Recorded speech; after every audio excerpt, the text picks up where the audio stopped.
summer sun is shining. See, that's the one that's that 66. Yeah. I was looking for that. You guys feel that two I of the didn't. measure. Yeah. Let's see. When the summer sun is shining over golden land and sea, and the flowers in the hedgerow welcome butterfly and bee, then my open heart is flowing full of one for everyone, and I feel a little beauty which reflects the summer sun. Good old Southern harmony. I love that Summer sun. Summer. I think we have one. Yep, we do. Remember in the South, food dragons. Well, we're not gonna, because I can't get to those They're places. hot. They're hot. They're hot. Let's look But at a lot of the, like the refreshment, there's some kind of not kind of wordy. Yeah, it is. Nice refreshments like the rainbows, hopes, and fears. It's a little. That they'll was get so it. strange to me. Hopes and fears. Yeah, That doesn't. I doesn't go with I know it rainbow, does it? rhymes. but it doesn't go with Doesn't rainbow. seem to go with rainbow. Which one is that? Yeah, The the middle summer sun.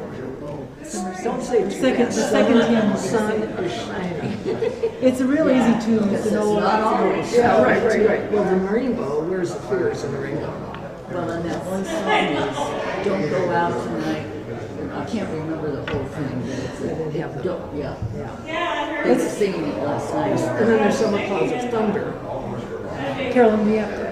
Okay, yeah. Stuff. Thank you. Can I just stand and listen? Sure you can, but we have to get through this because I have to get to my office and do a couple things. Oh, sure. So, okay. And then we'll chat. So, you bet. So let's see then.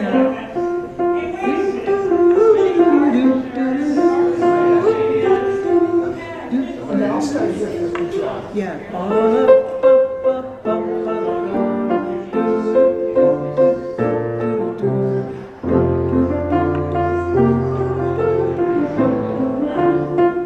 Then we'll start. That's a perfect place to start because they need all this air to. Yeah, exactly.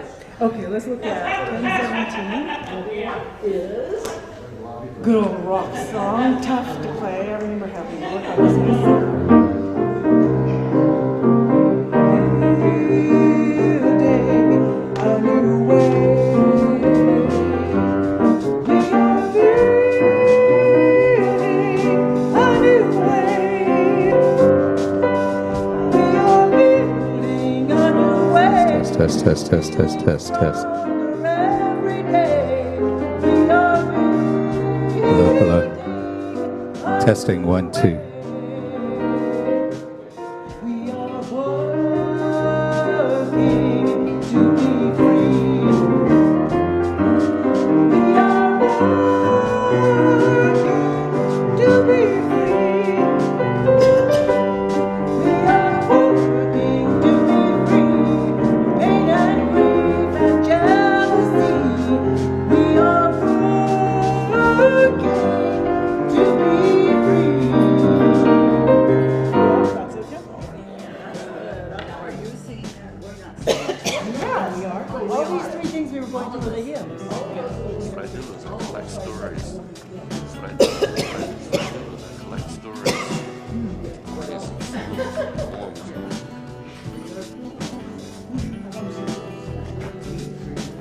Start with this one. Go with this one. We'll take these puppies down. Check 1, 2. Check 1, 2. Check 1, 2.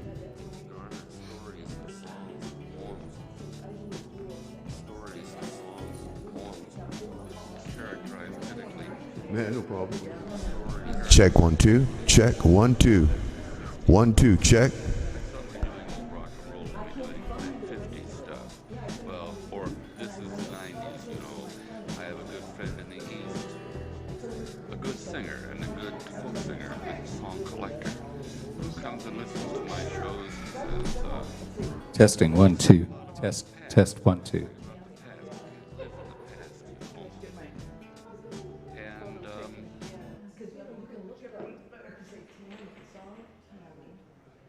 lyrics. And then it'll just show you lyrics, so you don't have to listen to all the pieces. Yeah, I play it all the time by myself.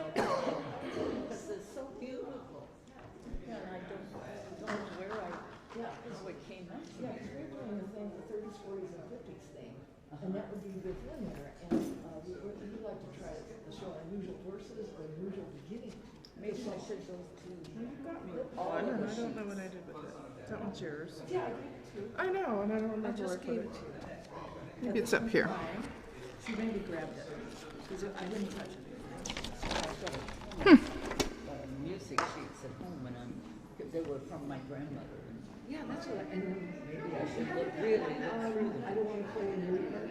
Oh, that was the silliest thing. Somebody gave me that. I don't want to play in you. You're not my friend now. And it's really, it's like you take something. Yeah. I know, wow, that was kind of nasty. But we're always looking for different stuff. Yeah. So you didn't go through all your music to see which ones. There's some. You have a lot. Is it timers or is it a lot of stuff? There's a lot. I can't remember that. Sure. I go with yeah. Because I so much sad in my house, you know. Well, the piano was my grandmother's, and when she died, it went to my parents. And when they died, because I was the oldest of the 4 kids, we went around and I got to, I picked You up. picked up what you, yeah. And you don't want any of it, or you do want some of Yeah, I it. kept You some. should go through and decide Yeah. what you want to keep. And then the rest of me on the side. Well, there's one called "I'm Too Tired." Oh my God. That is a cute picture of a little baby. Yeah, right. And the graphics are great. I think, oh, Yeah. I see these. I've got to see these. And Why did I say Catherine? I just was talking to Catherine. Anyway, you don't care what. Maybe I could have you come over to my house with the stuff and we could play through some. I don't know if you're ever in town, because I know you live pretty far out. Do you ever come in town? I live real close to here. Oh, where am I Friday thinking? down River Golf. Oh, down River. Oh, that's not too far. Well, I'm near North Sound. So it's off in the back, so it's easy to find. Oh yeah, that's nice. And not too far away. Come, make a time. Okay. It'll be fun because usually you have to push through it. And if somebody wants to tell me about something other than You want me to bring all the music sheets so you can look at them? and then I could play a little bit of the ones that you like decide which you want, of course. I want you to have. The rings and I'm trying to Are remember. there anything from musicals or mostly like singing ones that are just popular too? Yeah, popular. Okay. No, that's fine. Because like I said, we're always looking for different things and unusual verses because that's what we make our programs have to do with showing something different. Not, oh, we're going to play this and this. Our next tune is blah, blah, blah. Now, it's pretty much a little story behind it. And maybe you've never heard this one. Maybe you can guess what this is. I mean, we give a little. He does it actually. He's really good at talking to the people. And then giving a little trivia that's clever and yet something that you would never know. Something and we can look up some of those where you get some of the information from the computer. I'm trying to think of all of them that I now they're out of my memory right now. I know what you're saying. Like the Tammy thing, many times we found really popular tunes. You hear the version, it doesn't sound like the song, so you have no clue from the chorus what the actual verse is. Yeah. Well, maybe there wasn't that much. I don't know. Hard to say. Because it went with that movie, and maybe they just had that part. Oh, You think yeah. maybe? There's some good. Debbie Reynolds. Between Debbie and Tammy, we were sung for names for a long time. Yeah, and I have some Barbara Streisand. I have a couple of movies, CDs. Yeah. It's good to watch her. I like her. I like her voice. Yeah. It's a really different kind of voice. And I think she was the one. Oh dear, now I gotta remember which. Yeah, watch, don't trip on that. That's Oh yeah, really I keep I don't want you trying. to trip on it. Don't walk away and go, Yeah. You don't need to have anyone else. Well, I don't want to break it down, because you need it. Well, the thing is, I worry more about hurting you. No. I don't want anyone falling. Yeah, that's a good place to go. See, I think, oh yeah, I think it's Barbara Streisand as Helen. oh yeah, could be. Yeah, I'm pretty sure that is her. I was trying to say Carol Channing. Not well, Channing. from Hello Dolly, Diamonds Are a Girl's Best Friend. And I have the movie. Yes, yes. I love it. I know. We get VHSs. Which one? VHS tapes. Can you play that? A lot of people get that. VHSs. VHS tapes. This never decade. VHS. I have tons of them, and somebody gave me a bunch too. And there are a lot of musicals in there. Really good ones. And I asked my daughter how she was into them. She liked the little younger ones from her little kids. That would fit, you know, better. And so I still have tons of hundreds. Yeah. Or maybe I've got like 3 huge boxes full. So but you can't play them so Well, I played a role not too long ago, but then I added another one. It won't work. You mean like Yeah, pianos. Yeah, I have a few of them. Not a lot. well, no, that's They're amazing because it you plays watch the them, piano. so lovely. Just one of my friends had one of those player pianos, and when I was a little kid, I remember we couldn't even hit the pedals, we were so little. And I remember I would take one pedal, she would take the other one, and I would put my hand. I thought, I don't have to play that thing. But it plays, It yeah. doesn't play as great, but you know what? They were supposedly the best sound at the time. As almost like something had to perform it right there. Yep. I talk with my hands, sorry. We're talking a lot about. Well, the player pianos, you know how nicely they would go. You're too young. The player piano, she's got a bunch of rolls. You have one yet, or you still have one yet? Does it play? Oh, you gave it away. Well, they have them But now. you still have a they're- piano? No, I don't have piano at all. Oh. Practice.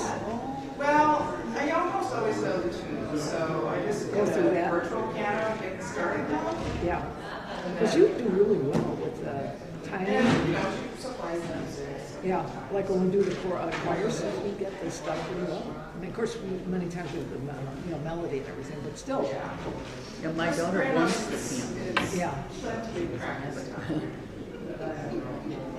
You gotta get a piano, you got a keyboard maybe or something. They practically give them away.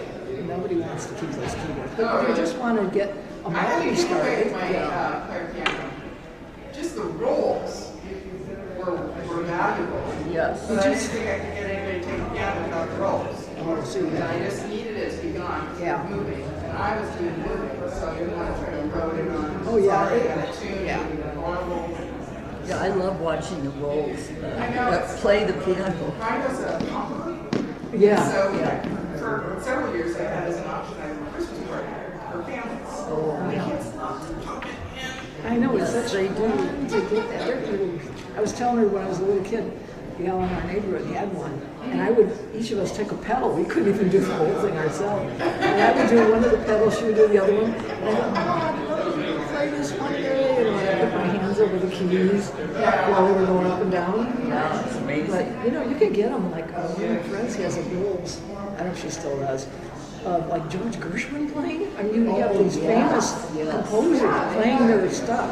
And you're like, oh my God, it's like they're right there. So those are worth something, you know, because they said those were the best recordings ever. Those are probably the Yeah, I have a CD. Just the regular ones are worth. I think they sell new for like $10 or so. Yeah, at least that, but then you get some Christmas ones. We had some Christmas ones, but not the whole party. Right, So I bought a few more of those. But you can sell on eBay for Yeah. like $5. Well, that's not bad. That's not bad. Yeah, it adds up. A lot of them were stuff. It came from my mother-in-law, who was super conservative. So there was Beulah Land. Oh my God. Like, thank you, but no thank you. I didn't want to play that. Yeah. That's amazing. Well, now they do have ones that take the, but they're electric. Without the pedals.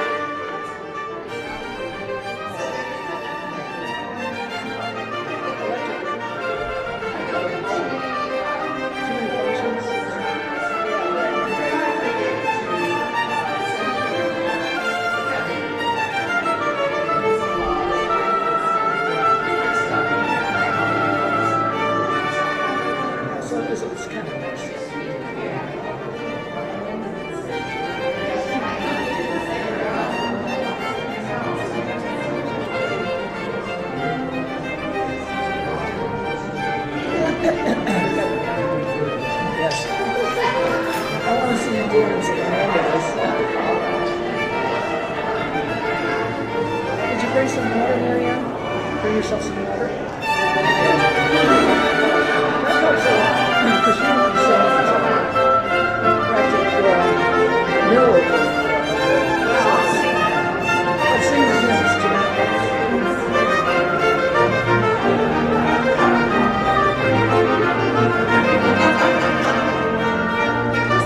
Like purple lady.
in my mind. Let's do heart this time. There's a river flowing in my heart. There's a river flowing in my heart. And it's telling me that I'm somebody. There's a river flowing in my heart. There's a river flowing. There's a river flowing. There's a river flowing in my soul. I gotta get those words. Oh, that's a zipper song. Oh boy.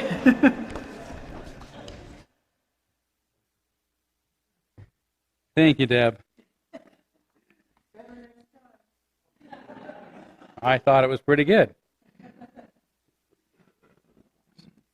Songs are made to change the lyrics, right? Don't you think?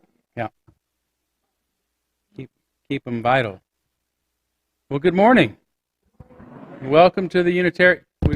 Yeah, we're good. You can hear me? Good.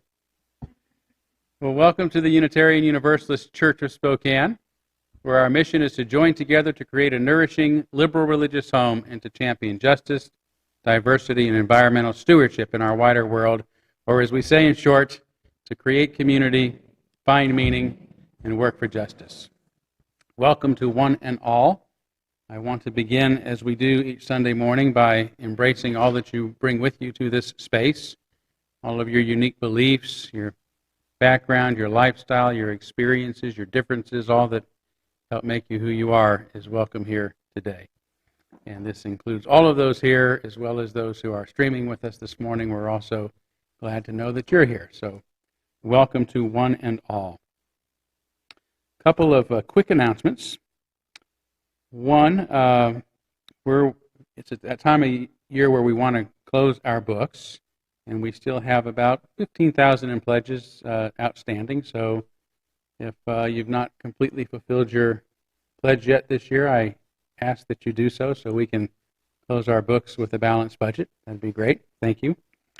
And then this just in, hot off the press, from our Director of Children and Family Ministry, Aria Curtis. She says, our Unitarian Universalist tradition has a long, wonderful history of talking about sexuality openly and honestly with people of all ages, and teaching about consent is a deeply important aspect of that.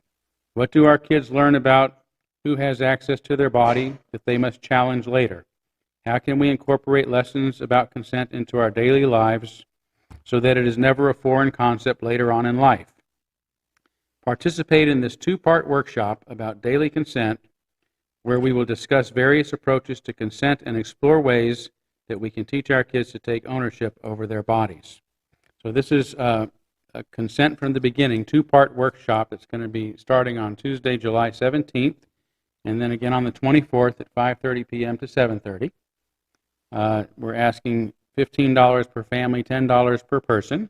Child care and dinner will be provided, and so you can register on our church website at uuspokane.org. If we don't get more than 6 registered participants by Friday, then the workshop will get called off. So if you're interested, please do that as soon as you can. Is that good? Did I answer everything? Okay. Not everything, but just that part of truth.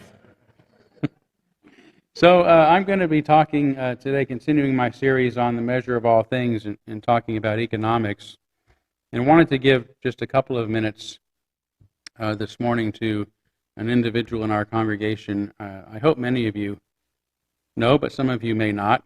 A young woman who, when I first met her, she was actually living in her automobile with her cat, which I consider to be a definition of homelessness. And she's come a long way since then in a very short time, and has also become a very important part of our church community and an important part of our local community as a real leader in the local version of the Poor People's Campaign. So I'm going to invite Shelley now to come forward and further introduce herself and talk for just a couple of minutes about the Poor People's Campaign, why it's important to her and why it's important to us.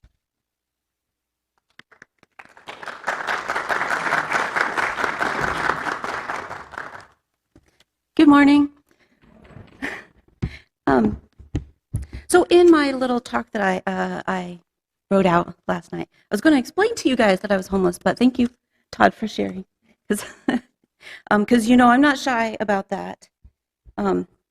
So anyway, I just want to say, so that the very first time that I came to check this church out, well, actually, I came to get a signature from Todd. That's really all I came for, just to get a signature on a form so that would release me from.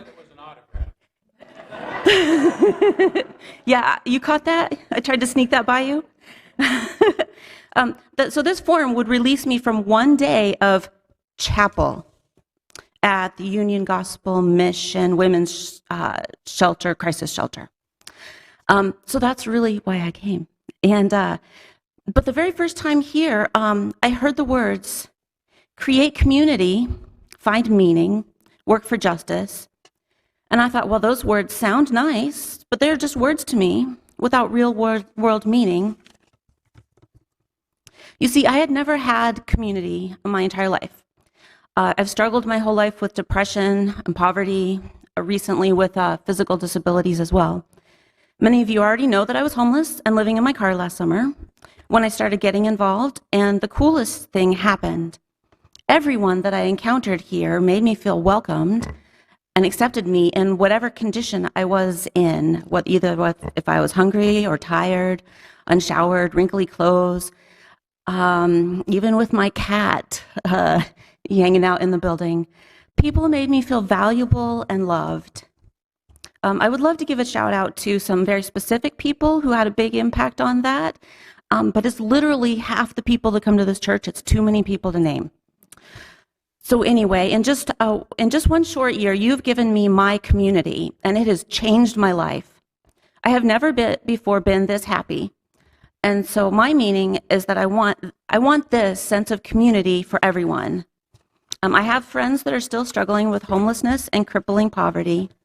They see no hope yet, and they get up each and every day to scratch out a way to simply survive.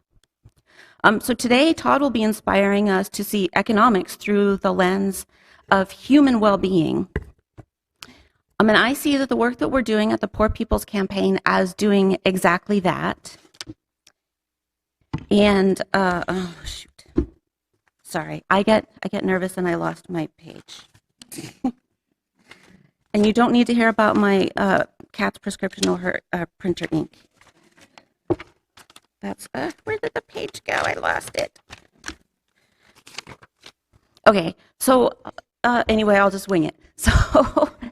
So the Poor People's Campaign is a revival of Martin Luther King's original Poor People's Campaign 50 years ago that he was unable to complete or to continue working on. And it's basically tying all the forms of systemic racism, economic inequality,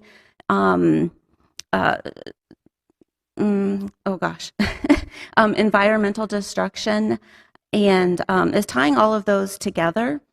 And basically, we're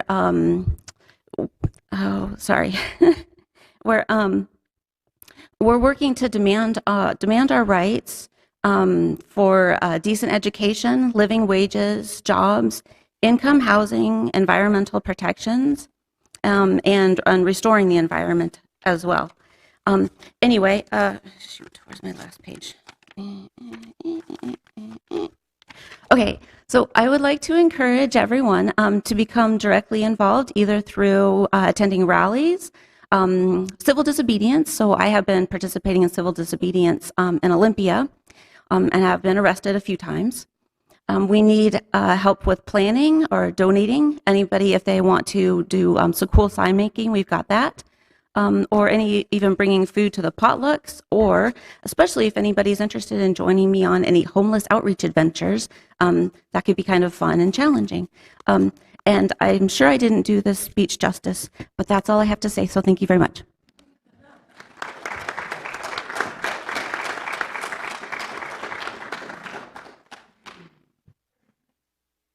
Thank you, Shelley. Let's take just a couple of minutes to greet one another. As always, say hi to those of you look forward to seeing each Sunday. Maybe you get a chance to meet Shelley if you haven't already done so. And if you are just joining us, please don't be shy.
Sorry to keep that short, but as always, there'll be more time to visit after our service, so please stay around for social hour.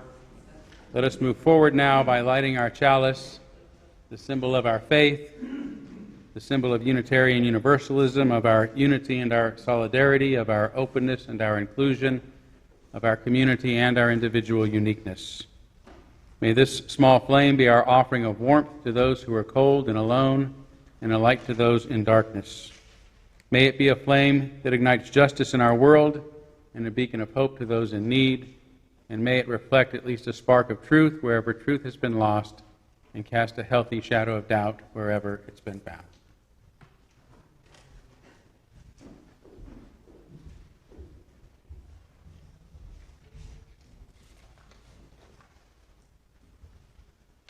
Our opening words this morning are from Starhawk.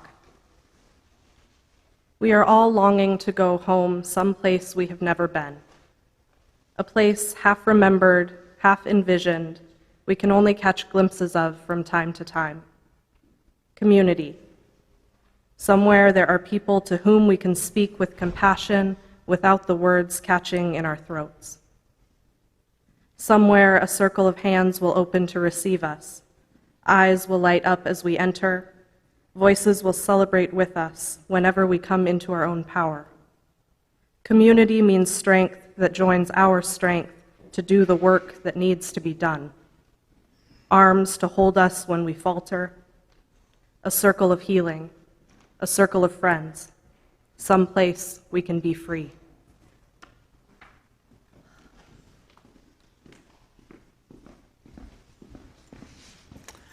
Well, we're going to sing a summer song today.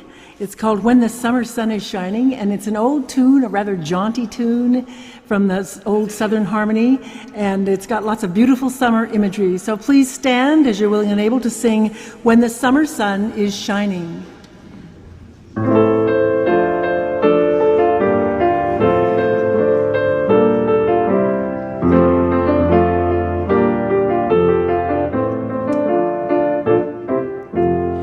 When the summer sun is shining over golden the flowers in the hedgerow welcome butterfly and bee, then my open heart is glowing, full of warmth for everyone, and I feel an inner beauty which reflects the summer sun. When the summer clouds of thunder bring the long-awaited rain, and the thirsty soil is moistened and the grass is green again, then I long for summer sunshine, but I know that clouds and tears are a part of life's refreshment, like the rainbow's hopes and fears. In the cool of summer evening, when the dancing insects play, and the garden street and meadow linger echoes of the day, then my heart is full of yearning, hopes and memories flood the whole of my being, reaching inward to the corners of my soul.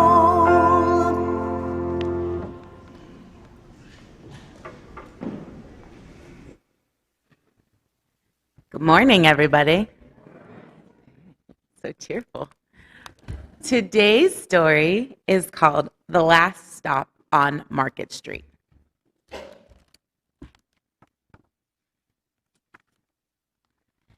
CJ pushed through the church doors and skipped down the steps. The outside air smelled like freedom, but it also smelled like rain, which freckled CJ's shirt and dripped down his nose. He ducked under his Nana's umbrella, saying, "How come we gotta wait for the bus in all this wet?" "Trees get thirsty too," his Nana told him. "Don't you see that big one drinking through a straw?" CJ looked for a long time, but he never saw a straw.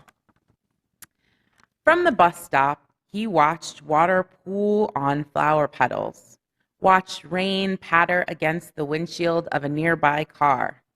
His friend Colby climbed in and gave CJ a wave and drove off with his dad. "Nana, how come we don't got a car?" "Boy, what do we need a car for? We've got a bus that breathes fire, and old Mr. Dennis, who always has a trick for you." The bus creaked to a stop in front of them. It sighed and sagged, and the doors swung open. "What's this I see?" Mr. Dennis asked as he pulled a coin from behind CJ's ears and placed it in his palm. Nana laughed, her deep laugh, and pushed CJ along. They sat right up front. The man across the way was tuning a guitar. An old woman with curlers in her hair had butterflies in a jar. And Nana gave everyone a great big smile and a good afternoon, and she made sure that CJ did the same. The bus lurched forward and stopped. It lurched forward and stopped, and Nana hummed as she knit. "How come we always got to go here after church?" CJ said. "Miguel and Colby never have to go anywhere." "I feel sorry for those boys," she told them. "They'll never get a chance to meet Bobo or the sunglass man, and I hear Trixie has got herself a brand new hat." CJ stared out the window, feeling sorry for himself. He watched cars zip by on either side and watched a group of boys hop curbs on bikes. A man climbed aboard with a spotted dog, and CJ gave up his seat. "How come that man can't see?" "Boy, what do you know about seeing?" Nana told him. "Some people watch the world with their ears." "That's a fact. Their noses, too," the man said, sniffing at the air. "That's a mighty fine perfume you're wearing today, ma'am." Nana squeezed the man's hand and laughed her deep laugh. Two older boys got on next, and CJ watched as they moved in back and stood in the back listening to music on an iPhone. "Sure wish I had one of those," he said. Nana set down her knitting. What for? You've got the real thing sitting across from you. Why don't you ask the man if he'll play us a song? But CJ didn't have to. The guitar player was already plucking strings and beginning to sing. To feel the magic of music, the blind man whispered, I like to close my eyes. And so Nana closed hers too. And so did CJ and the spotted dog. And in the darkness, the rhythm lifted CJ out of the bus and out of the busy city. He saw sunset colors swirling over crashing waves and saw a family of hawks slicing through the sky. He saw the old woman's butterflies dancing free in the light of the moon, and CJ's chest grew full as he was lost in the sound, and the sound gave him the feeling of magic. The song ended, and CJ opened his eyes, and everyone on the bus clapped, even the boys in the back. And Nana glanced at the coin in CJ's palm, and CJ dropped it in the man's hat. Last stop on Market Street, Mr. Dennis called. CJ looked around as he stepped off the bus, crumbling sidewalks and broken down doors, graffiti-tagged windows and boarded-up stores. He reached for his Nana's hand. How come it's always so dirty over here? She smiled and pointed to the sky. Sometimes when you're surrounded by dirt, CJ, you're a better witness for all that's beautiful. And CJ saw the perfect rainbow arching over their soup kitchen. He wondered how his Nana always found the beautiful where he never even thought to look. He looked around them again, at the bus rounding the corner out of sight, at the broken street lamps still lit up bright, at the stray cat shadows moving across the wall. When he spotted familiar faces in the soup kitchen window, he said, I'm glad we came. And he thought his Nana might laugh that she does. But she didn't. Instead, she just patted him on the head and told him, me too, CJ. Now come on.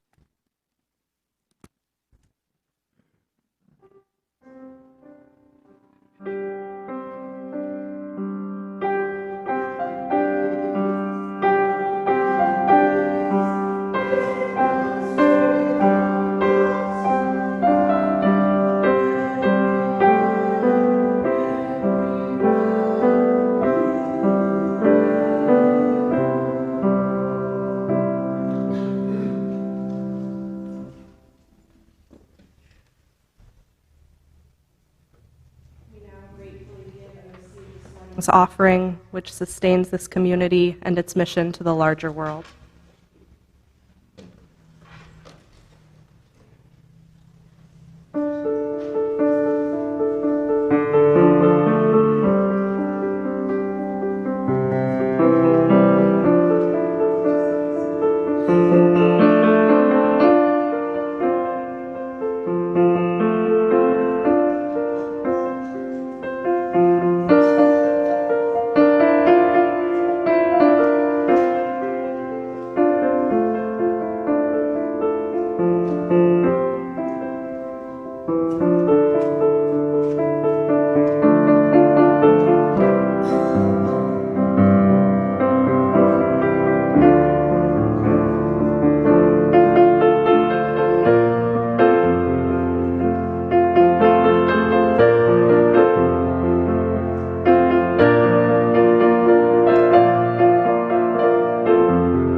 We'll now kindle our candles of care for those who are most on our thoughts this morning. And I want to light one for Moritz Kundig, who is recovering from a back injury this week. So let's take him. I don't know much more about it. He's at home and just sent an email saying he couldn't make a meeting because he's recovering from staying at home, resting because of a back injury. So he's not in the hospital, but certainly I saw lots of concerns. It's good to see Jane Bowen back with us, who just had some major back issues, and we were lighting candles for you too. Yeah. So let's take a moment of silence now on behalf of others, and as always, you're welcome to name them aloud if you'd like.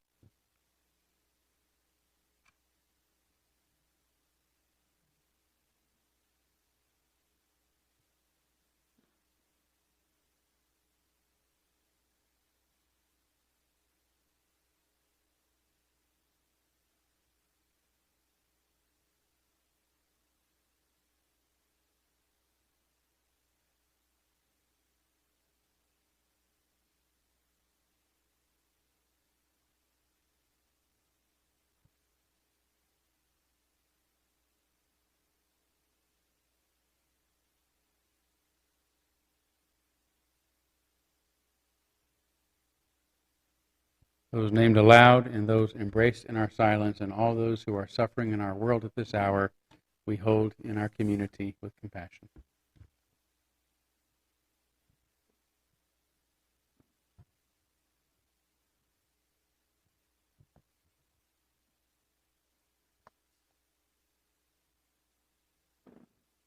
As we move into our time of meditation this morning, I invite you to breathe deeply, find a comfortable posture, and close your eyes if you'd like.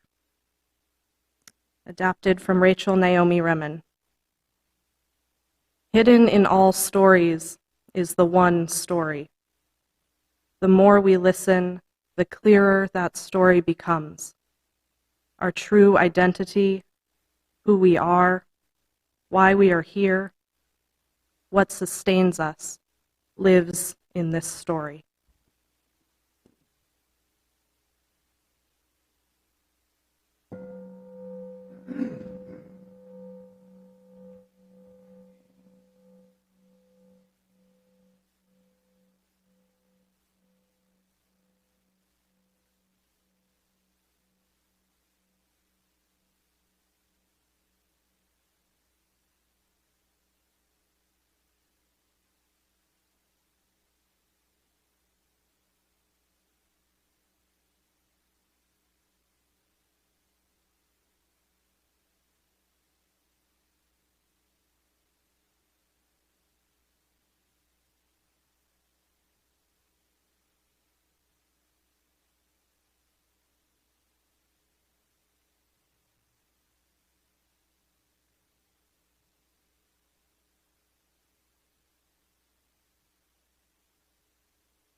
An appropriate selection, and of course opened right to the perfect page, which is often the case with the Tao Te Ching. In fact, I remember many years ago I did another sermon on economics I called the Tao of Economics. The main point was that economics works best when people get out of its way. And I know a lot of my capitalist friends out there would be glad to hear me say that, and I would thank them for agreeing with me and also say, now please get out of its way. So this is number 77. And by the way, I'm going to switch the word, the Tao, for the way of everything, because that's really an appropriate translation for what the Tao means. As it acts in the world, the way of everything is like the bending of a bow. The top is bent downward, the bottom is bent up. It adjusts excess and deficiency so that there is perfect balance. It takes from what is too much and gives to what is not enough. Those who try to control, who use force to protect their power, go against the direction of the way of everything. They take from those who don't have enough and give to those who have far too much. The master can keep giving because there is no end to her wealth. She acts without expectation, succeeds without taking credit, and doesn't think that she is better than anyone else.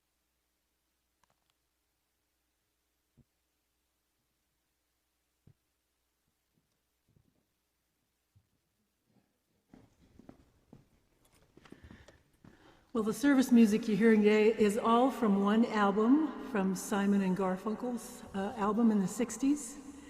It may be a favorite of many of you out there. It certainly was of mine. And Marianne and I are going to do the Scarborough Fair Canticle. And I remember hearing that piece a lot, but Art Garfunkel's counter melody words were kind of hard to hear. But when I started studying this and working with it with Marianne, we were both really struck by the almost opposition of the words that are going on, which certainly reflected the times it was written in and still do. Okay.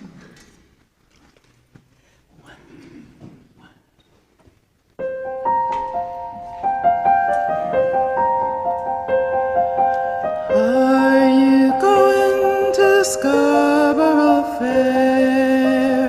Parsley, sage, rosemary, and thyme. Remember me to one who lives there. He once was a true love of mine.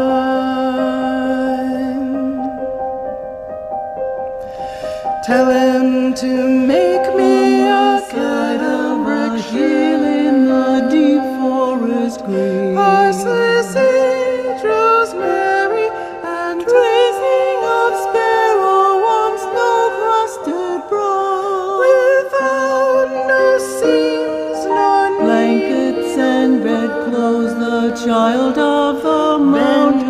He'll be a true love of sleeps unaware of the clarion call. Tell him to find me an acre of land, a sprinkling of leaves, parsley, sage, rosemary, and washes the grave with silvery tears. Between the salt water, the soldier cleans and polishes the gun. Then he'll be a true love of mine.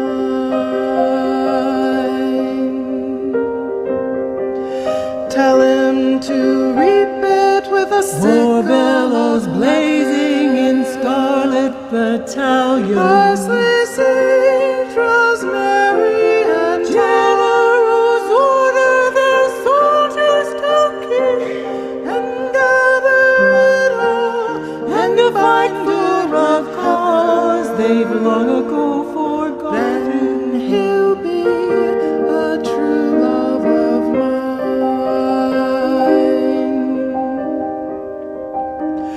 Are you going to Scarborough Fair?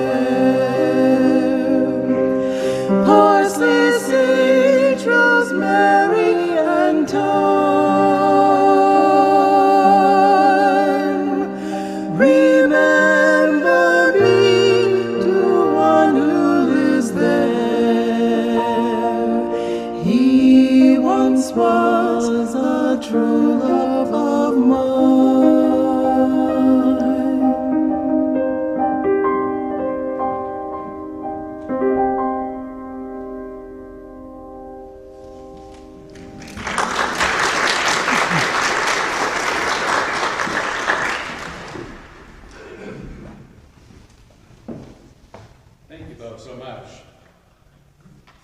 Beautiful.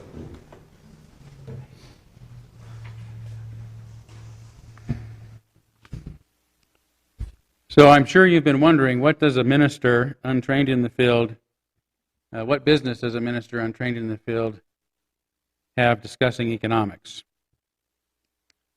Because in ministry, as with much in life, as the saying goes, it's the economy, stupid. Whether it's in politics, as was the case when that saying emerged during President George H.W. Bush's unsuccessful run for a second term, or in the average individual's attempt to make a living in the world, economics is central to our lives. It's no less so for those involved in ministry, whether those advocating for the status quo, because the economy as it stands benefits their specific religion, church, or ministry, or those prophetically challenging the current economy because it leaves too many people down and out. Economics is and always has been a primary concern of those involved in religion. The word economy itself is comprised of two ancient Greek words common in the Christian scriptures, oikos, meaning a home, or more specifically, an inhabited house, and nomos, meaning custom or law. Together, oikos nomos is translated literally as manager of household affairs, or more simply as steward. As a verb, oikonomia refers to stewardship, oversight, and management of household affairs. But the etymology of the prefix here, oikos, cannot simply be translated to mean house or home because it connotes the idea of dwelling in or inhabiting a place. A home is not a building under this definition. It is those who occupy it, which is why in the past families were referred to as a house, as in the house of David. Hence, another version of this word, oikaios, is translated to mean kindred or belonging to the household. So economics wasn't originally about financial institutions, systems, or structures, but about those living within these institutions, systems, and structures. In his book, The Sane Society, Erich Fromm laments the loss of this most important of all attitudes, which he says had determined the life of humanity for centuries, the principle that society and the economy exist for humankind, not humankind for them.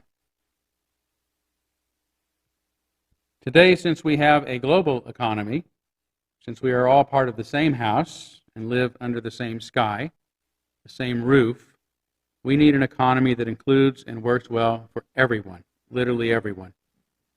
As Adam Smith, the father of capitalism himself, said, "No society can surely be flourishing and happy of which by far the greater part of the numbers are poor and miserable." Yet if we continue the error of considering economics purely a financial matter and conflate morality with utility, that is, with the idea that the most good for the most people is good enough, then we can only conclude that the global economy is on the right course. For according to the last United Nations report, extreme poverty rates have been cut in half since 1990, and there are now less than 840 million people living in extreme poverty, currently defined as less than $1.90 per day, just over 11% of the global population. By themselves, these numbers look pretty good, especially if they continue moving in the right direction. But the numbers can only produce part of the picture for us. It remains difficult to grasp exactly what living on less than $2 a day means when the cost of living varies greatly from country to country. Likewise, even at only 11.5% of the entire population, 840 million people living in extreme poverty is more than any of us should stand for. those percentages climb even higher when we consider only specific groups of people, like migrants, women, children, those with disabilities, non-whites, and other marginalized ethnic, indigenous, and religious groups, and becomes actually a majority of people living in poverty if we count only those living in sub-Saharan Africa and Southeast Asia. Today we also hear alarming statistics, like 8 individuals have more wealth than half the people on the planet, or that the bottom half of U.S. families have a net worth of $11,000. But these numbers alone don't tell us anything about one's quality of life. Just because a few people are suffering from economic obesity, meaning they've had quite enough, says nothing about that is necessarily true about the quality of life for those who have much less. Just because some people are terribly overweight does not mean that everyone else is starving to death. Nor does everyone having the same amount of wealth necessarily mean everyone isn't. As philosopher Harry Frankfurt says in his book on inequality, from the point of view of morality, it is not important that everyone should have the same. What is morally important is that each should have enough. But conflating economics with numbers and money, statistics, we miss its larger purpose, the welfare of everyone and everything under its roof. Economics ought not be strictly about the flow of money, but about the stewardship and care of all its resources, including natural resources, energy, productivity, with the goal of maximizing human well-being and human happiness. We need to shift concern from how well the economy is doing to whether or not the economy is doing well. We need, that is, to consider its consequences. What is it accomplishing, and whether it's working for everyone under its roof, which nowadays means, again, everyone under the sun. Frankfurt calls this the doctrine of sufficiency, by which he doesn't mean having merely enough for everyone to get by on, but enough that having more wouldn't make one less unhappy. He says it is essential to understanding that having enough money is far from being equivalent to having just enough to get by, or to having enough to make life marginally tolerable. This is so, he recognizes, because people are not generally content to living on the brink. People are not generally content to living on the brink. Here he comes close to suggesting, just as economics isn't about equality but sufficiency, it's not about achieving wealth, but about achieving happiness. The United Nations reports on poverty aren't concerned as much about the amount of money that people have or don't have, but about the consequences of living in poverty. Poverty is more than the lack of income and resources to ensure a sustainable livelihood, it says. Its manifestations include hunger and malnutrition, limited access to education and other basic services, social discrimination and exclusion, as well as the lack of participation in decision-making. Economic growth must be inclusive to provide sustainable jobs and promote equality. Economics, in this sense, isn't about everyone having a sound livelihood, earning a respectable income, but about having access to healthy food, to quality education, an equal voice in how they are governed, and being able to enjoy all the benefits of society without prejudice, discrimination, or oppression. But how many of us think about economics in this way? That economics is about human health. That economics is about freedom and democracy. That economics is about promoting and protecting pluralism and diversity. And how many of us think a society without health care, democracy, and diversity is a failed economy, no matter how much money there is? This, it turns out, has been the major problem with communism, an economic philosophy that actually began as a labor movement, meant to create solidarity among struggling workers so together they could force business and industry to treat them fairly and ultimately make them the chief benefactors of their own efforts. Where communists have taken control, however, instead of making human welfare their priority, the leadership inevitably becomes authoritarian and more concerned about retaining power than with its people's freedoms. So long as such governments are convinced they only exist to manage and distribute resources, these economies will fail. For no one can be truly whole or content without being free. Free to speak, to think, to act for themselves, and free to have a say in how and by whom they are governed. That's part of what economics means. But the new economy, the global economy that has rapidly evolved during the past few decades, thanks to the technological revolution and mass communications, has led to a worldwide reliance on a market economy and heavy trade, representing a form of global capitalism that most countries, including communist Russia and China, participate in. So the question of the day has little to do with communism, but about whether global capitalism exists for the well-being and happiness of all people, and if not, which seems to be the case, can it be fashioned to do so? For many, the very word incites rage and resistance. It seems clear that capitalism exists only for profit, requires neighbor to turn against neighbor in a dog-eat-dog world, the inevitable outcome of which must be very few having control of most everything at the expense of almost everyone and everything else. Nobel Prize-winning economist Muhammad Yunus begins his book, A World of Three Zeros, talking about the failures of capitalism, which have led to the concentration of wealth into the hands of a few, and all manner of social and political inequality.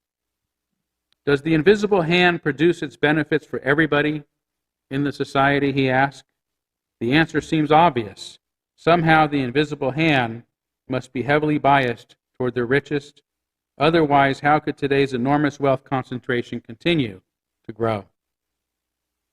But Yunus himself is a capitalist, does not believe the problem is with capitalism, but with our negative view of our own humanity, of human nature. Although he admits indifference to other human beings is deeply embedded in our current conceptual framework of economics that encourages greed, exploitation, and selfishness, he says that real human beings, not the ones we've made up in this fiction, not what we've told ourselves about ourselves, but real human beings, cherish our relationships with others. We're caring, we're trusting, and we're selfless. Yunus says they work not only to make money for themselves, but also to benefit others, to enhance society, to protect the environment, and to help bring more joy, beauty, and love into the world. Aren't these the people you know? Aren't these the real people?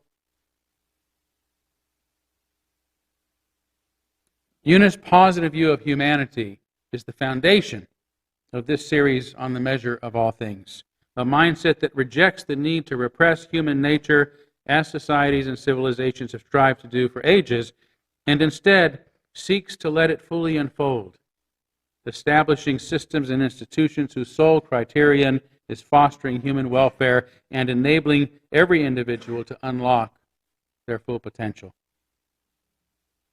But if this is so, if it's possible to be a capitalist and still promote a positive view of human nature that cares for others and cares for the environment, how do we explain what seems to be the mess it has gotten us into? To answer this, let's turn to the real inspiration for this series, Erich Fromm himself. Again, in his book, The Sane Society, Fromm discusses the changes that have occurred in capitalism since it began and became the dominant Western economic system in the 17th century. He begins by outlining its four common features. Firstly, to paraphrase, it requires that people be politically and legally free. Secondly, that they willingly trade their labor in exchange for capital. Thirdly, there must be a mechanism for regulating and setting prices on commodities or raw products, keeping them the same for everyone. And fourthly, the principle that each individual seeks to make a profit for oneself. This much has remained true of capitalism throughout the centuries. Even so, Fromm points out that early on, when society was still influenced a bit by medieval culture, it was supposed to be unchristian and unethical for one merchant to try to lure customers from another by force or lower prices or any other inducements. He even cites articles written at that time, trade articles on economics, that refer to those who undersell commodities as shameful and covetous, an attitude that was present in articles written in England, in Germany, and France throughout the 18th century. No economic progress was supposed to be healthy if it hurt any group within the society, Fromm says. In the 19th century, however, this traditionalistic attitude took an exponential turn towards what he calls the ruthless exploitation of the worker.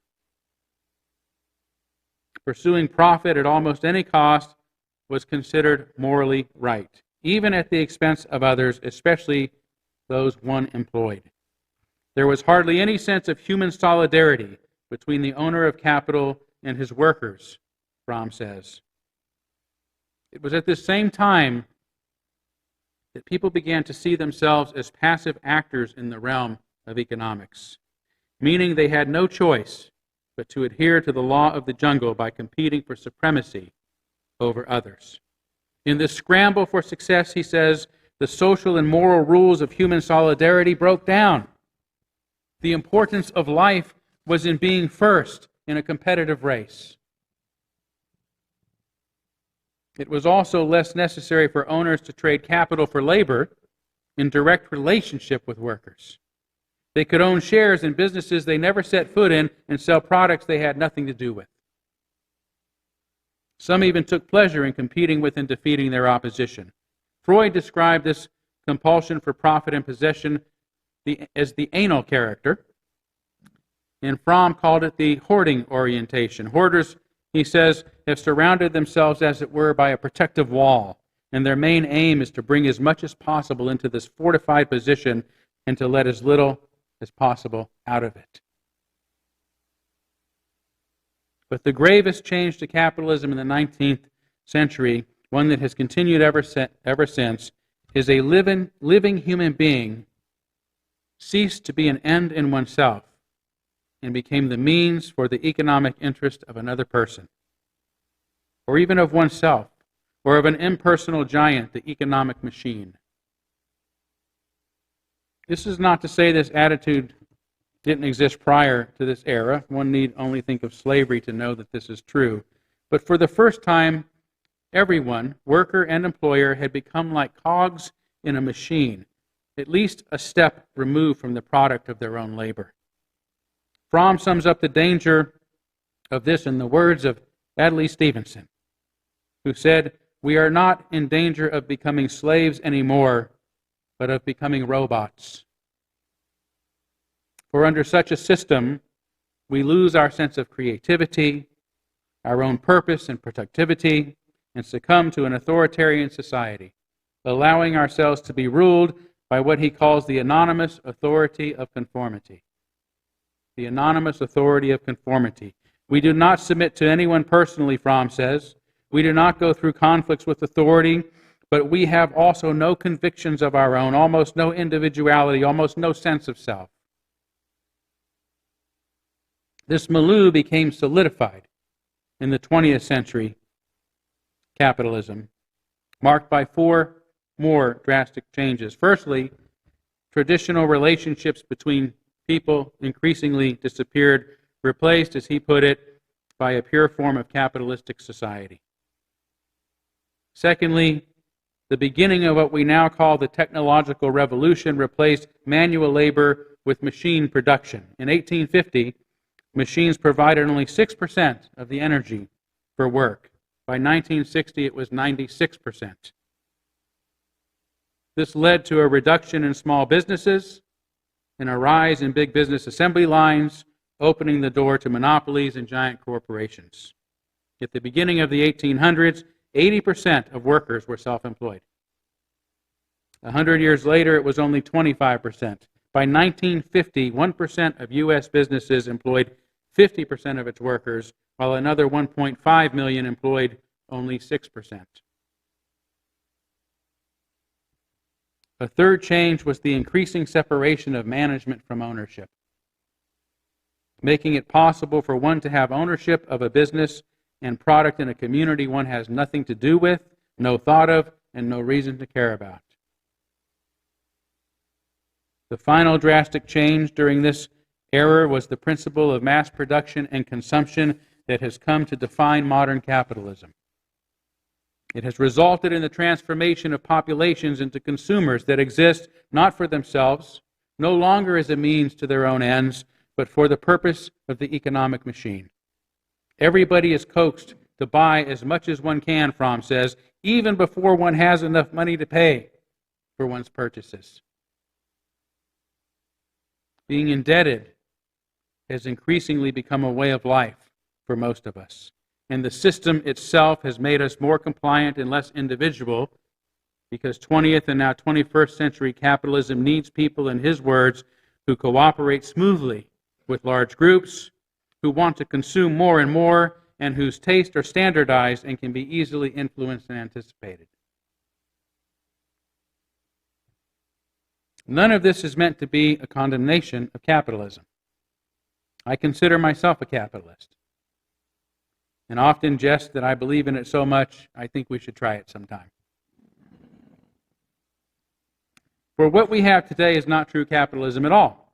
As we have seen, what exists in its stead has actually restrained those principles, those fundamental principles of individual freedom, the ability to pursue self-interest and to bargain for fair wages, and has nearly eradicated competition. The invisible hand has become a heavy hand. Without going into it much further, this is so, I believe, because, again, we have conflated economics, which is supposed to regard all that is essential to human welfare and growth, to just the flow of money, and have thus made money the only thing that is important in our society. In truth, I consider myself a capitalist, a socialist, and a communist. Not because I agree with any of them, because I don't consider them ideologies one needs to agree with. They are rather social forces that were discovered and explained by those who saw them: Adam Smith, Charles Fourier, and Karl Marx, not choices. Every society is influenced by all these forces to some degree. Their successes do not depend upon the quality of the ideas themselves, but upon whether the sole priority of a society is human welfare and individual fulfillment. Right now, our entire system is defined by 20th century neo-capitalism. Our economy is capitalist, our government is capitalist, our legislators are capitalist. I would prefer a capitalist economy that is regulated by a socialist legislature, looking out for the general welfare, and a truly democratic government that's ruled by its people, and that all people have an equal voice in it and are regarded without prejudice. The capitalist economist I mentioned earlier, Muhammad Yunus, has outlined a plan to eliminate poverty, unemployment, and carbon pollution through the establishment of social businesses, which he defines as a non-dividend company dedicated to solving human problems. The kind of businesses that are now cropping up all over the world, started by ordinary entrepreneurs who care more about others and the earth than about accumulating mass amounts of wealth. For Eunice, capitalism isn't incompatible with a greater bottom line, with a greater bottom line than money, that of social human well-being. Nor is it incompatible with socialism, the idea that a government should not be fascist and authoritarian, nor even with communism, the idea that resources should be distributed in a way that meets the needs of all. For in the end, no economy can work that is sustainable, or no economy can work that is unsustainable, and no economy can be sustainable or successful that doesn't care for the needs of everyone, for the needs of everyone under the sun. Thank you. Thank you.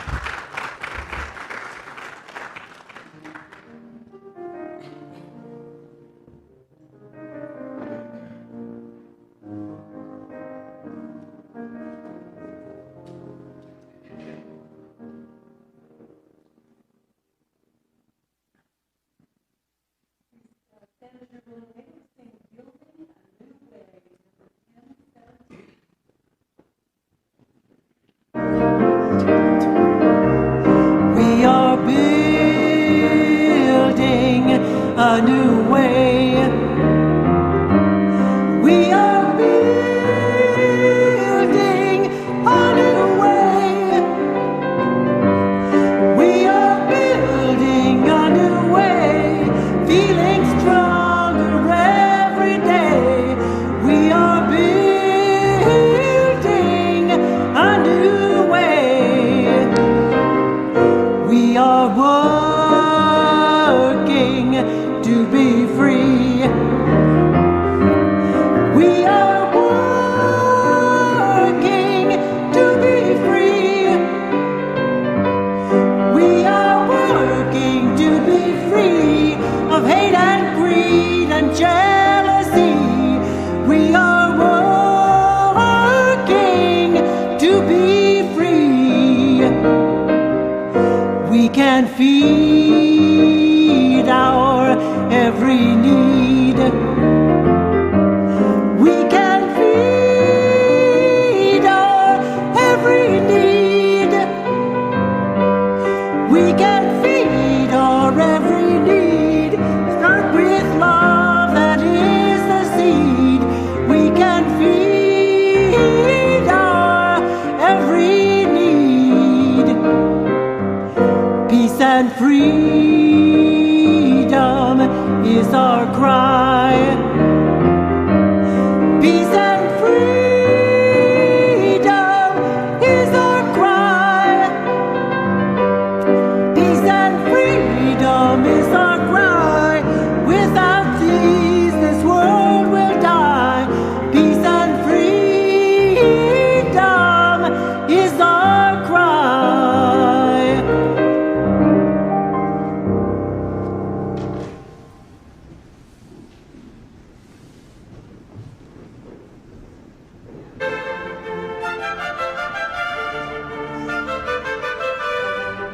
Closing words this morning are from Langston Hughes. Wandering in the dusk, sometimes you get lost in the dusk, but sometimes not. Beating your fists against the wall, you break your bones against the wall, but sometimes not. Walls have been known to fall. Dusk turn to dawn, and chains be gone. Amen. Blessed be. Salam alaikum and shalom.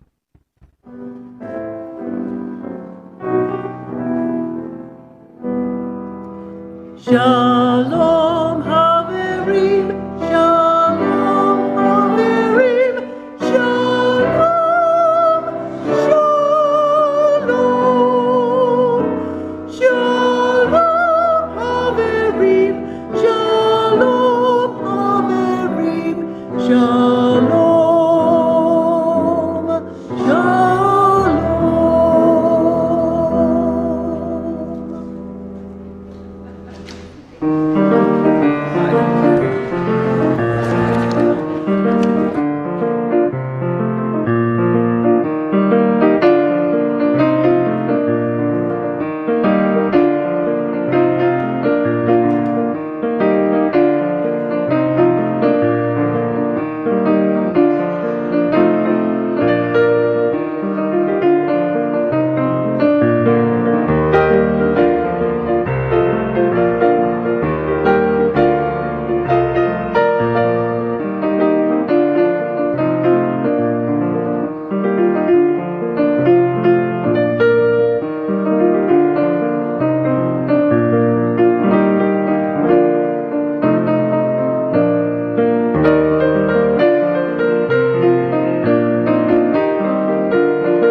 You're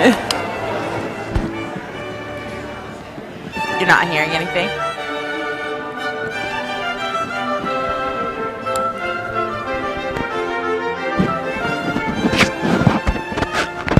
Oh, I think I heard it now. No? It sounds... Oh, yeah. There it goes. Can you hear it? I can hear it now. Yeah. I'm reading the book, Last Stop on Market Street. Is that good? Yeah. Okay.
morning. Welcome to the Unitarian Universalist Church of Spokane, where our mission is to join together to create a nourishing, liberal religious home and to champion justice, diversity, and environmental stewardship in our wider world, or as we say in short, to create community, find meaning, and work for justice. Welcome to one and all. I want to begin as usual by embracing all that you bring with you to this space, all of your uniqueness, your unique beliefs, your background, your lifestyle, your experiences, and your differences are all welcome here this morning. And this includes those who hear me say this each Sunday, as well as those who might be hearing it for the first time today, and of course those who are streaming with us. We're also grateful that you're with us. So welcome to one and all. Before we greet one another, I have a couple of quick announcements. I think, there it is.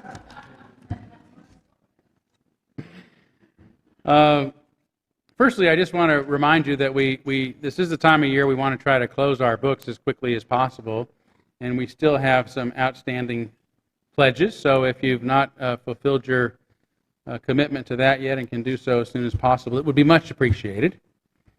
Also want to let you know about a two-part workshop, Consent from the Beginning, that is going to be happening on Tuesday, July 7th and 24th from 5:30 to 7:30 p.m.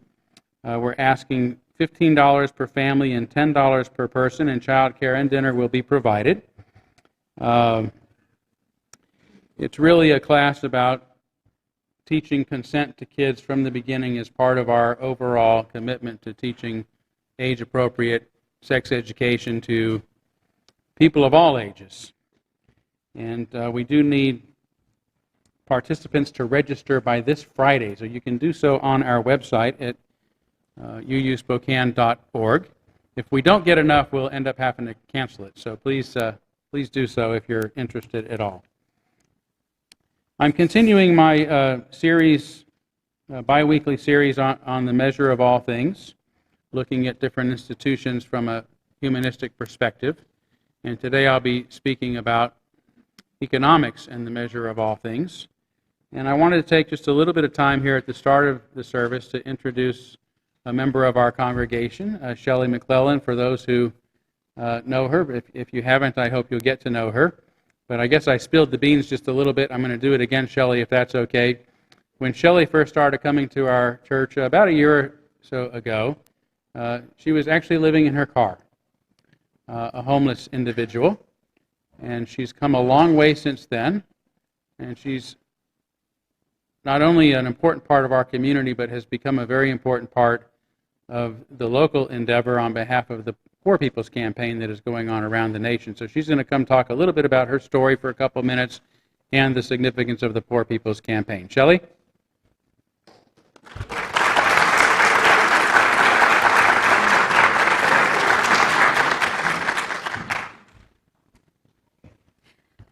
Thank you, Todd. Thank you for sharing that I was homeless. I was going to address that in my speech. I'm happy that you shared it as well.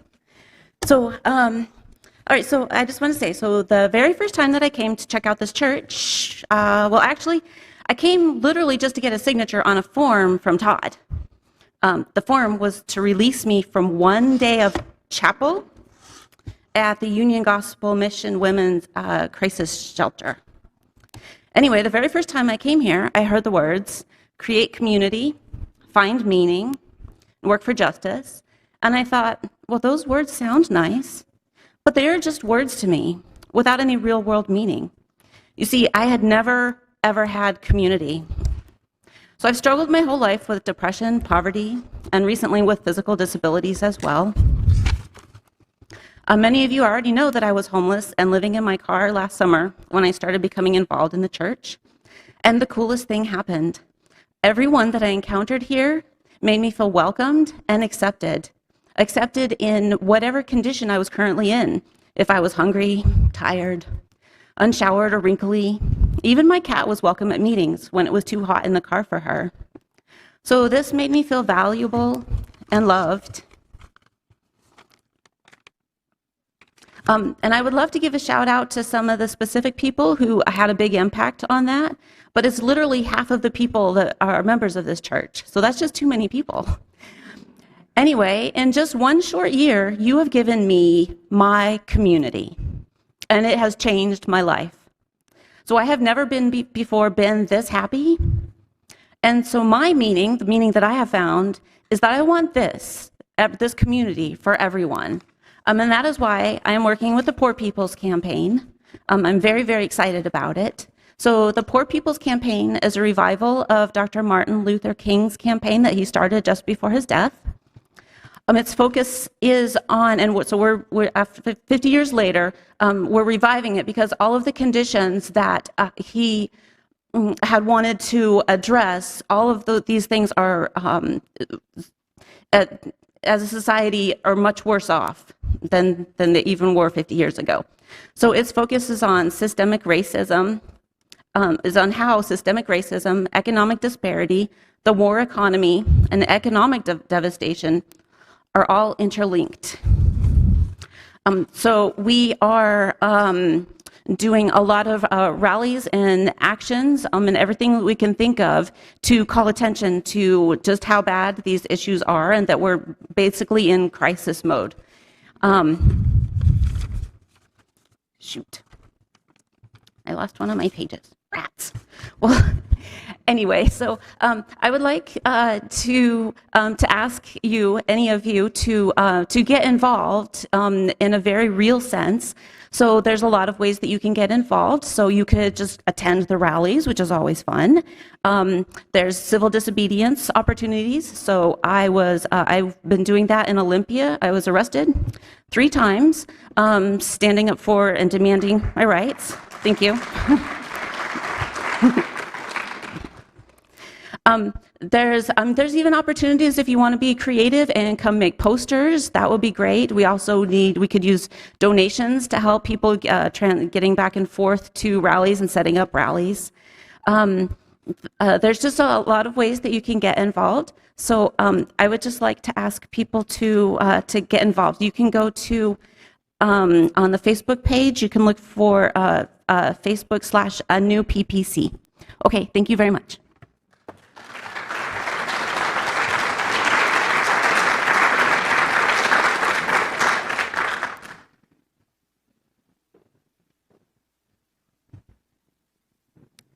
All right, let's do. Thank you, Shelley. You're an inspiration, and really appreciate all you're doing. Let's take just a couple of minutes to greet one another, because that's also an important part of our start to our service. So say hi to those you know and love, and if you're joining us for the first time, don't be shy.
Thank you. Sorry to cut that a little short. I hope you'll stay around after our service for more visiting during our social hour. Let us move forward now by lighting our chalice, the symbol of our faith, the symbol of our unity and our solidarity, of our openness and our inclusion, of our community and our individual uniqueness. May this small flame be our offering of warmth to those who are cold and alone, and a light to those in darkness. May it be a flame that ignites justice in our world and a beacon of hope to those in need, and may it reflect at least a spark of truth wherever truth has been lost, and cast a healthy shadow of doubt wherever it's been found.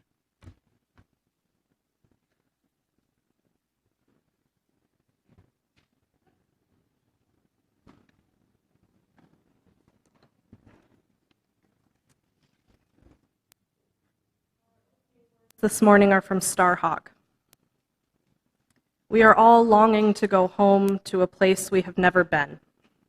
A place half remembered, half envisioned, we can only catch glimpses of from time to time. Community. Somewhere there are people to whom we can speak with compassion without the words catching in our throats.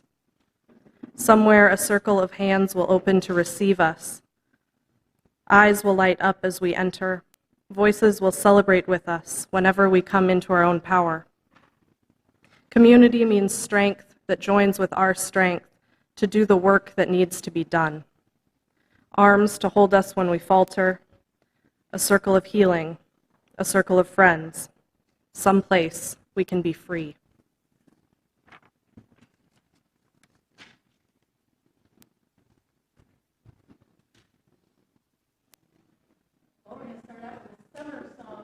It's from that old Southern Harmony. It's got a jaunty tune. It's got lots of beautiful summer imagery. So please stand as you're willing and able to sing When the Summer Sun is Shining, number 66.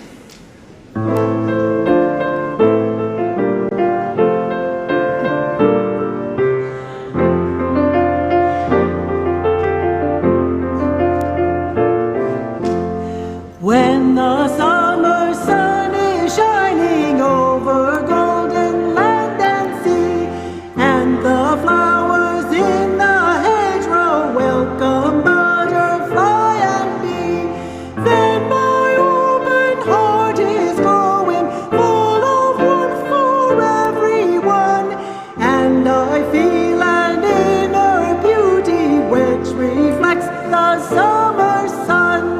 When the summer clouds of thunder bring the long-awaited rain, and the thirsty soil is moistened and the grass is green again, then I long for summer sunshine, but I know that clouds and tears are a part of life's refreshment, like the rainbow's hopes and fears.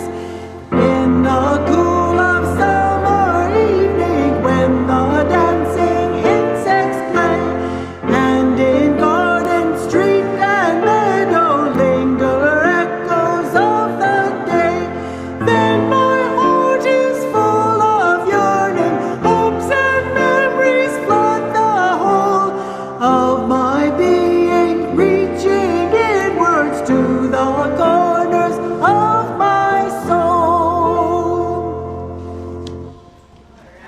I have the young and the young at heart come up so I can tell you a story. Nice. Hey. Hi, everybody. Hi. Yeah, you. All right. Do you know this story? Yeah, do you like it? Not really. Okay. Well, I'm going to read it, and maybe today you might like it better. I don't know. Everybody, Marilyn Carpenter right over there. Let's turn around and wave. She picked out this story.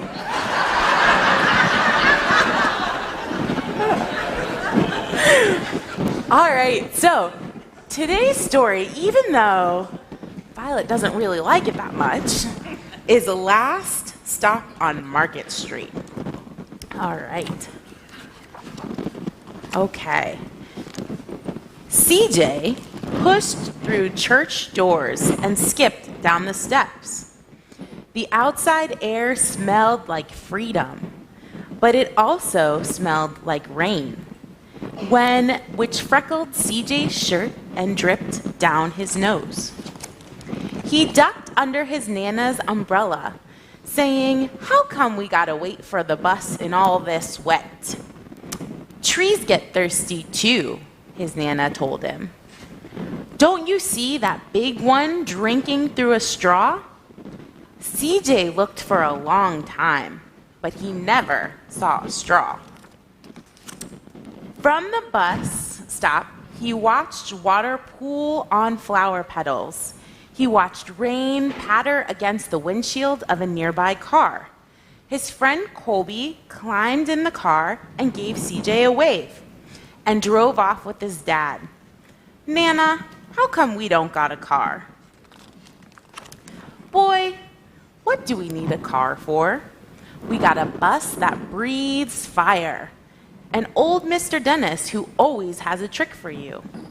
The bus creaked to a stop in front of them. It sighed and sagged, and its doors swung open. "What's that I see?" Mr. Dennis asked, and he pulled a coin from behind CJ's ear and placed it in his palm.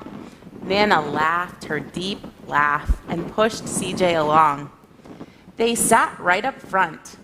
The man across the way was tuning a guitar. An old woman with curlers in her hair had butterflies in a jar. And Nana gave everyone a great big smile and a good afternoon. She made sure that CJ did the same thing.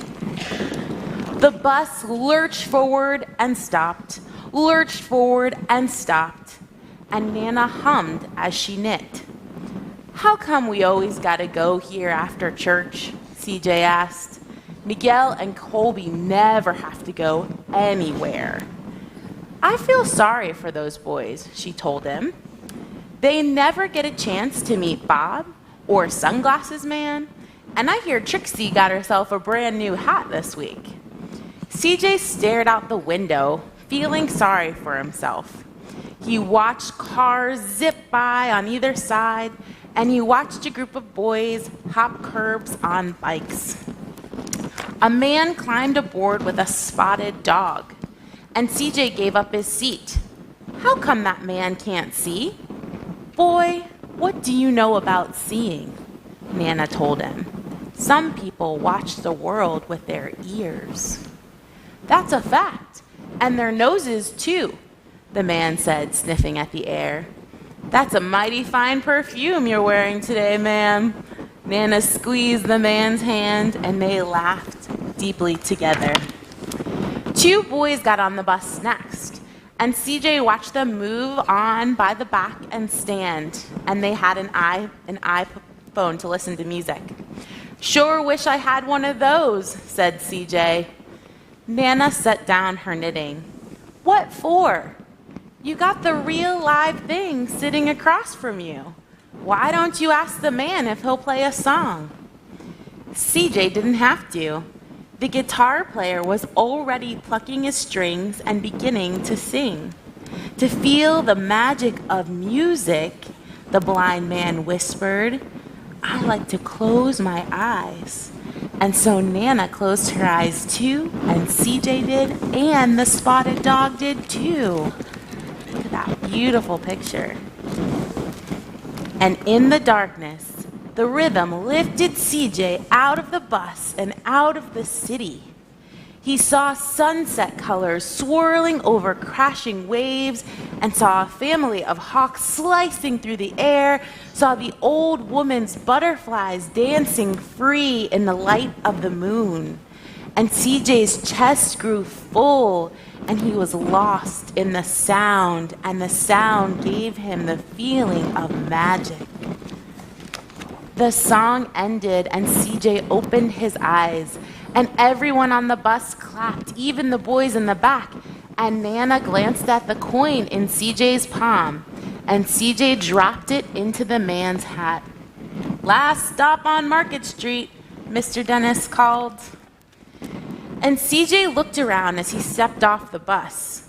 Crumbling sidewalks and broken down doors, graffiti-tagged windows, and boarded-up stores. He reached for his Nana's hand. How come it's always so dirty over here? She smiled and pointed to the sky. Sometimes when you're surrounded by dirt, CJ, you are a better witness for all that is beautiful. And CJ saw the perfect rainbow arching over the soup kitchen. He wondered how his Nana always found beauty where he never even thought to look. He looked all around them again, at the bus rounding the corner out of sight, at the broken street lamps that still lit up bright, and at the stray cat shadows moving across the wall. When they got to the soup kitchen, he spotted familiar faces in the window, and he said, "I'm glad we came." And he thought his Nana might laugh again, her deep laugh, but she didn't. This time, she patted him on the head and told him, "Me too. CJ, now come on." Thank you guys for listening to this story.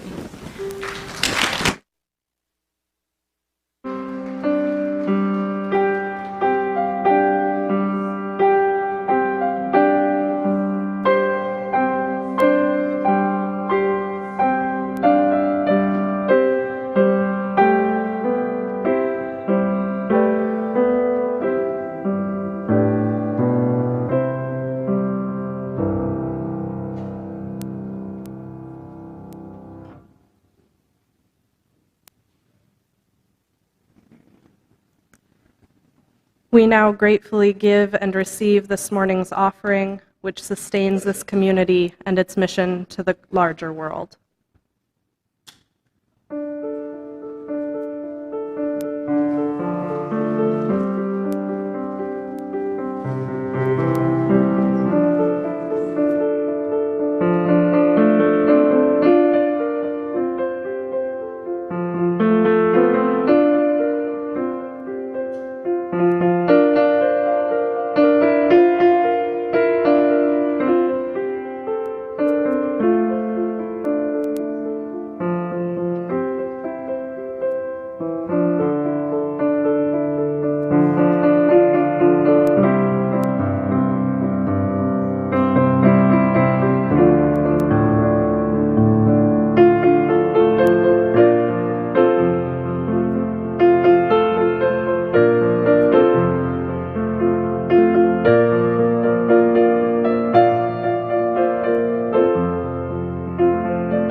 Thank you, Michelina.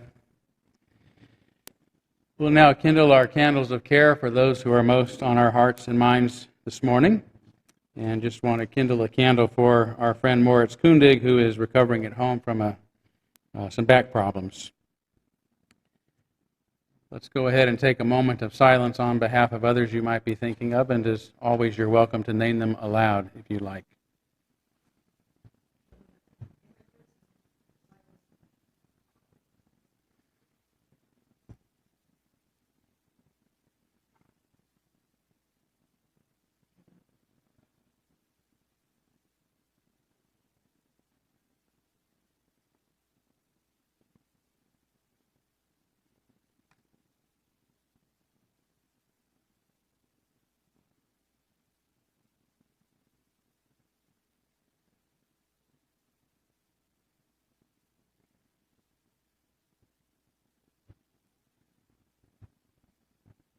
Those named aloud and those embraced in our silence, and all those who are suffering in our world at this hour, we hold in our community with compassion.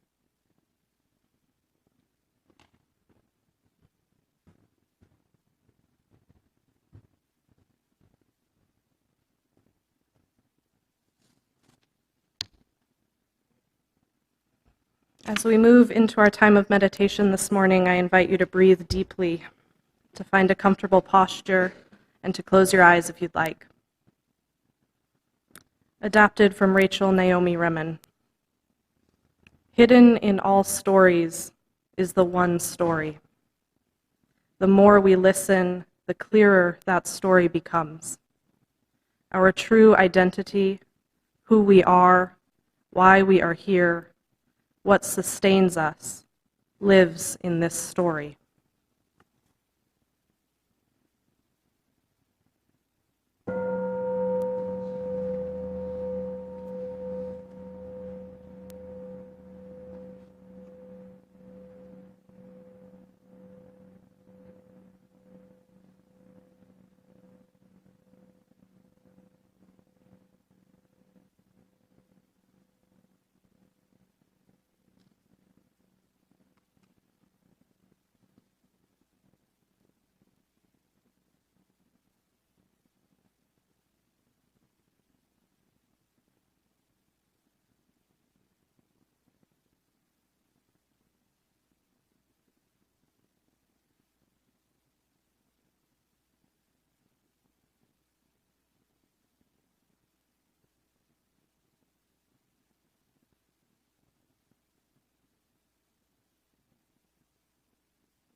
Our reading today is from the Tao Te Ching,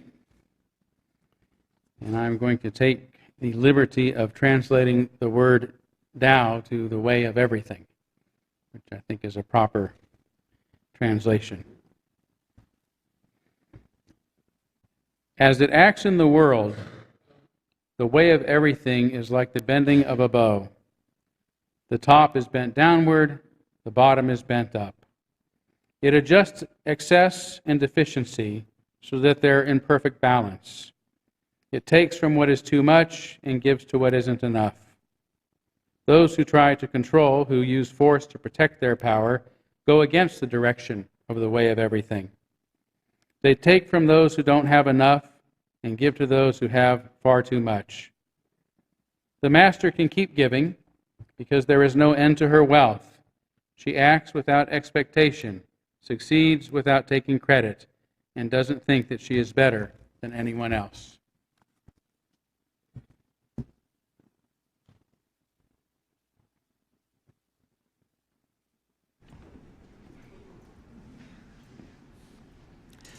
All our service music today is actually from a specific album by Simon and Garfunkel. I think it came out in '66.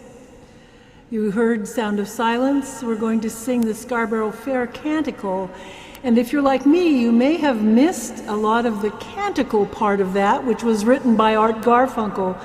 It actually is just a series of images that are counter to the intention, in some respects, of the original folk song, which is English, Scarborough Fair Canticle.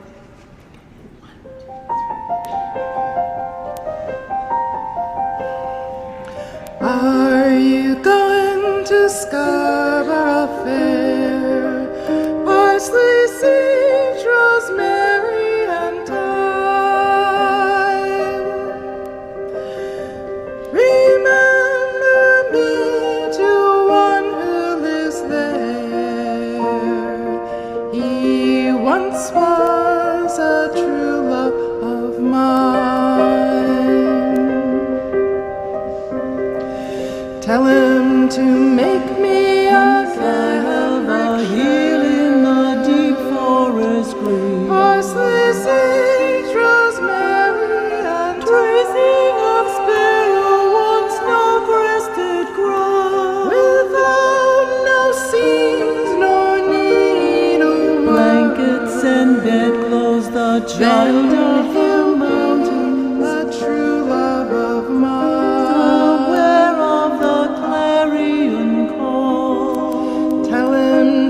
Find me on the side of a hill, a sprinkling of leaves. Parsley, sage, rosemary, and washes the grave with silvery tears. Between the salt water and the sea stands and polishes a then he'll be a true love of mine.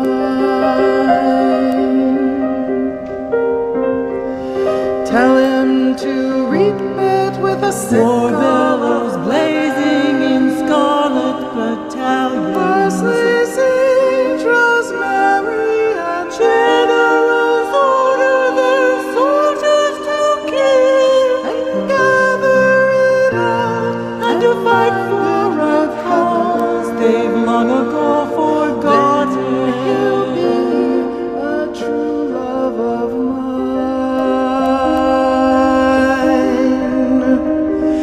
Are you going to Scarborough Fair? Parsley, sage, rosemary, and thyme. Remember me to one who lives there. He once was a true love of mine.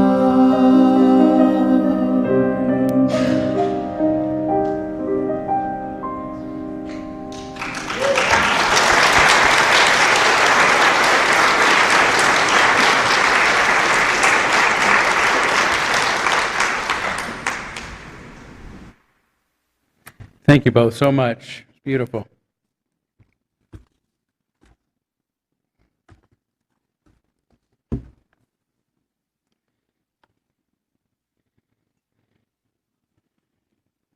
So you might be asking yourself, what business does a minister, untrained in the field, have discussing economics? Because in ministry, as with much in life, as the saying goes, it's the economy, stupid. Whether it's in politics, as was the case when that saying emerged during President George H.W. Bush's unsuccessful run for a second term, or in the average individual's attempt to make a living in this world, economics is central to our lives. It's no less so for those involved in ministry, whether those advocating for the status quo because the economy as it stands benefits their specific religion, church, or ministry, or those prophetically challenging the current economy because it leaves too many people down and out. Economics is and always has been a primary concern for those involved in religion. The word economy itself is comprised of two Greek words that are common in the Christian scriptures. Oikos, meaning a home, or more specifically, an inhabited house, and nomos, meaning custom or law. Together, oikonomos is translated literally as manager of household affairs, or quite simply to mean steward.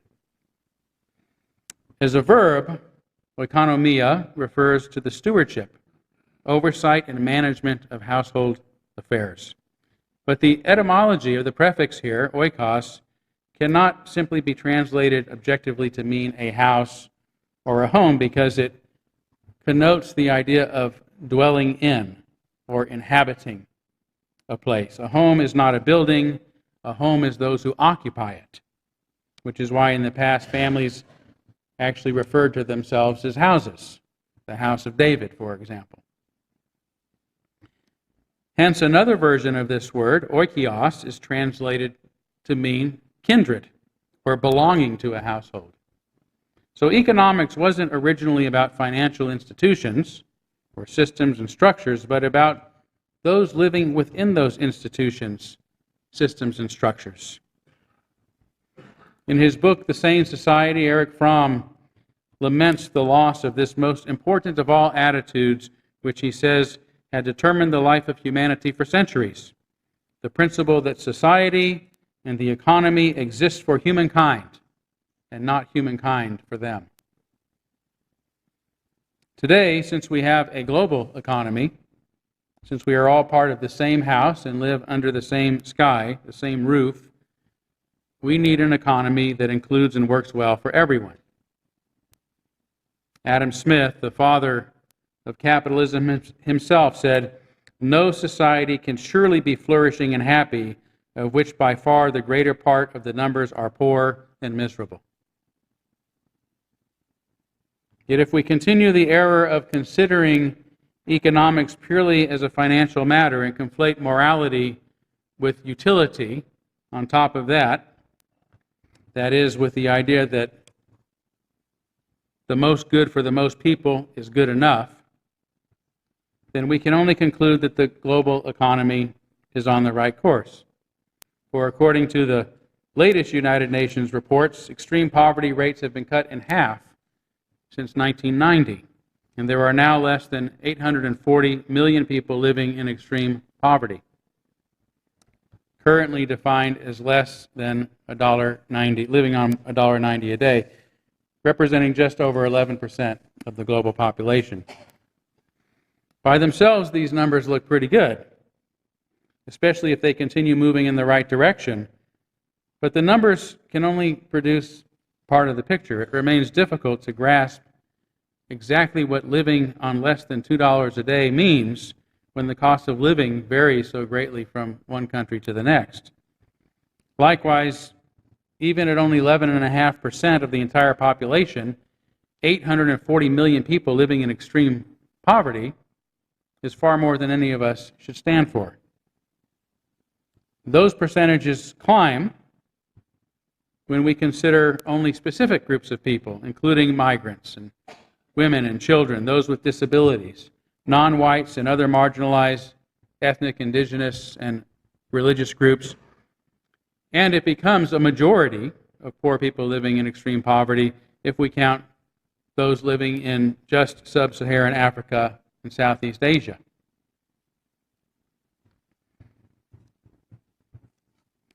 So I'm sure if you're part of one of those statistics, whether or not things are looking good from a big perspective probably doesn't matter. Today we also hear alarming statistics about 8 individuals having more wealth than half the people on earth, or the bottom half of U.S. families having a net worth of only $11,000. But these numbers alone don't really tell us anything about the quality of life. Just because a few people are suffering from economic obesity, meaning they've had plenty, says nothing that is necessarily true about the quality of life for those who have much less. Just because some people are terribly overweight doesn't mean everyone else must be starving to death. Nor does everyone having the same amount of wealth necessarily mean that everyone isn't. As philosopher Harry Frankfurt says in his book on equality, from the point of view of morality, It is not important that everyone should have the same. What is morally important is that each should have enough. But conflating economics with money, measured by numbers and statistics, we miss its larger purpose, the welfare of everyone and everything under its roof.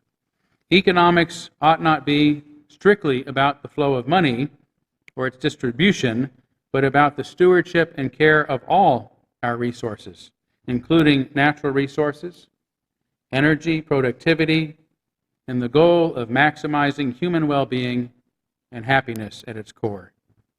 We need to shift concern for how well the economy is doing to whether or not the economy is doing well, by which I mean we need to consider its consequences, what it is accomplishing, and whether it is working to meet that goal for everyone under its roof, which nowadays means everyone under the sun. Frankfurt calls this the doctrine of sufficiency, by which he doesn't mean merely having enough just to get by on, but enough that having more wouldn't make one less unhappy. He says it is essential to understand that having enough money is far from being equivalent to having just enough to get by, or to having enough to make life marginally tolerable. This is so, he recognizes, because people are not generally content with living on the brink. And that content is an important word, because he comes close to suggesting with it, just as economics isn't about equality but sufficiency, that it's not about achieving wealth, but about achieving happiness. The United Nations reports on poverty aren't concerned as much about the amount of money that people have or don't have, but about the consequences, the real consequences of living in poverty. Poverty is more than the lack of income and resources to ensure a sustainable livelihood, it says.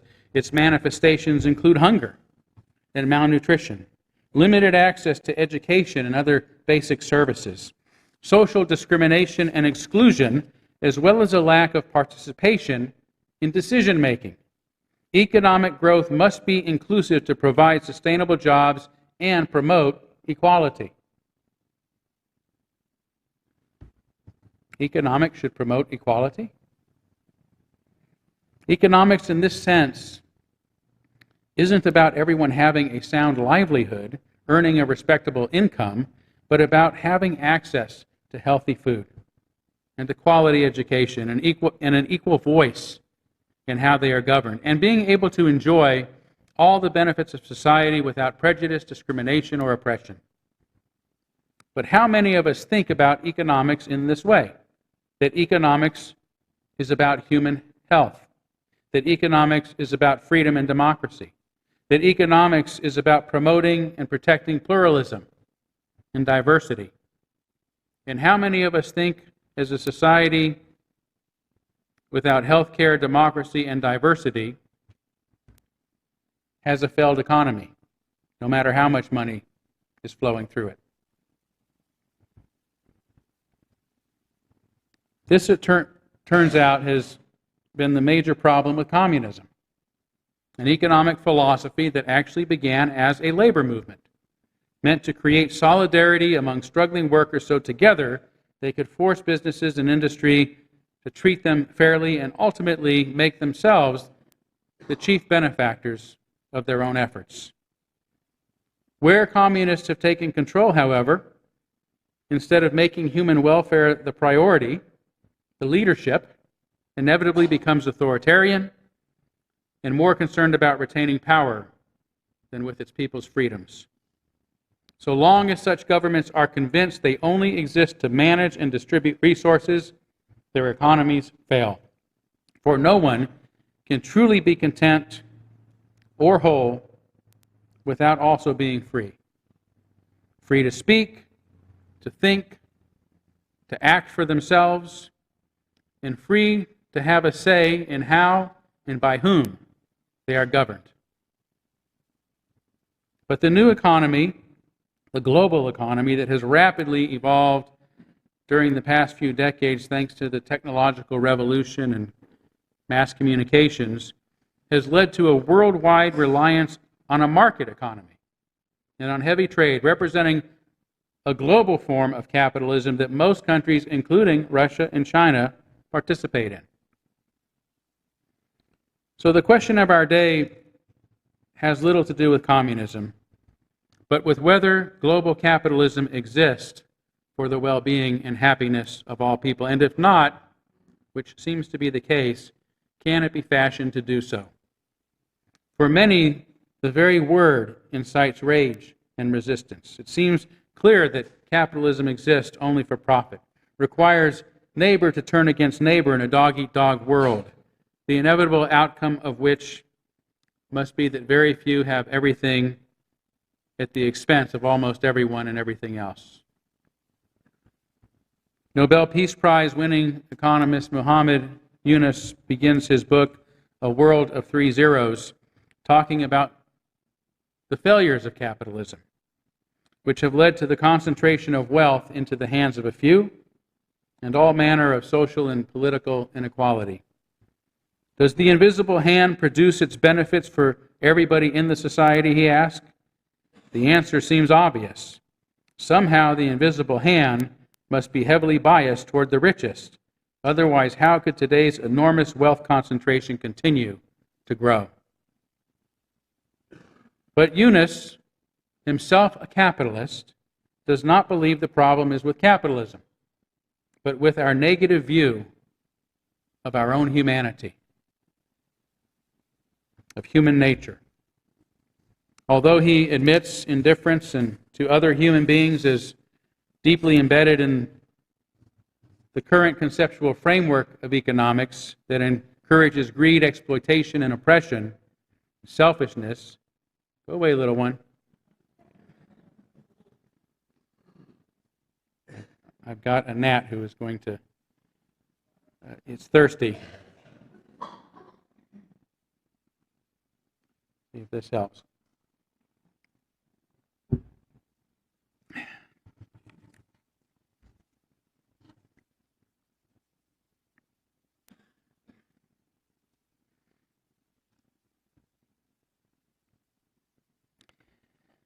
Yeah, so he says that real human beings, not the image of the human that's made up by this fiction, this terrible narrative about ourselves in both religion and economics. Real human beings cherish our relationships with others and are caring and trusting and selfless. Yunus says they work not only to make money for themselves, but also to benefit others, to enhance society, to protect the environment, and to help bring more joy and beauty and love in the world. Aren't these the people that you know? Aren't these the kind of people you know, not just here, but in your lives, in our lives? Yunus's positive view of humanity is the very foundation of this series on the measure of all things. A mindset that rejects the need to repress human nature, as societies and civilization have strived to do for ages, and instead seeks to let it fully unfold by establishing systems and institutions whose sole criterion is fostering human welfare and enabling every individual to unlock their full potential. But if this is so, if it's possible to be a capitalist and still promote a positive view of human nature that cares for others and cares for the environment, how do we explain what seems to be the mess that it has gotten us into? To answer this, let's turn to the inspiration for this series himself, Erich Fromm. Again, in his book, The Sane Society, Fromm discusses the changes that have occurred in capitalism since it became dominant in the Western economic system in the 17th century. He begins by outlining its four common features that have lasted throughout the centuries. Firstly, to paraphrase, it requires that people be politically and legally free.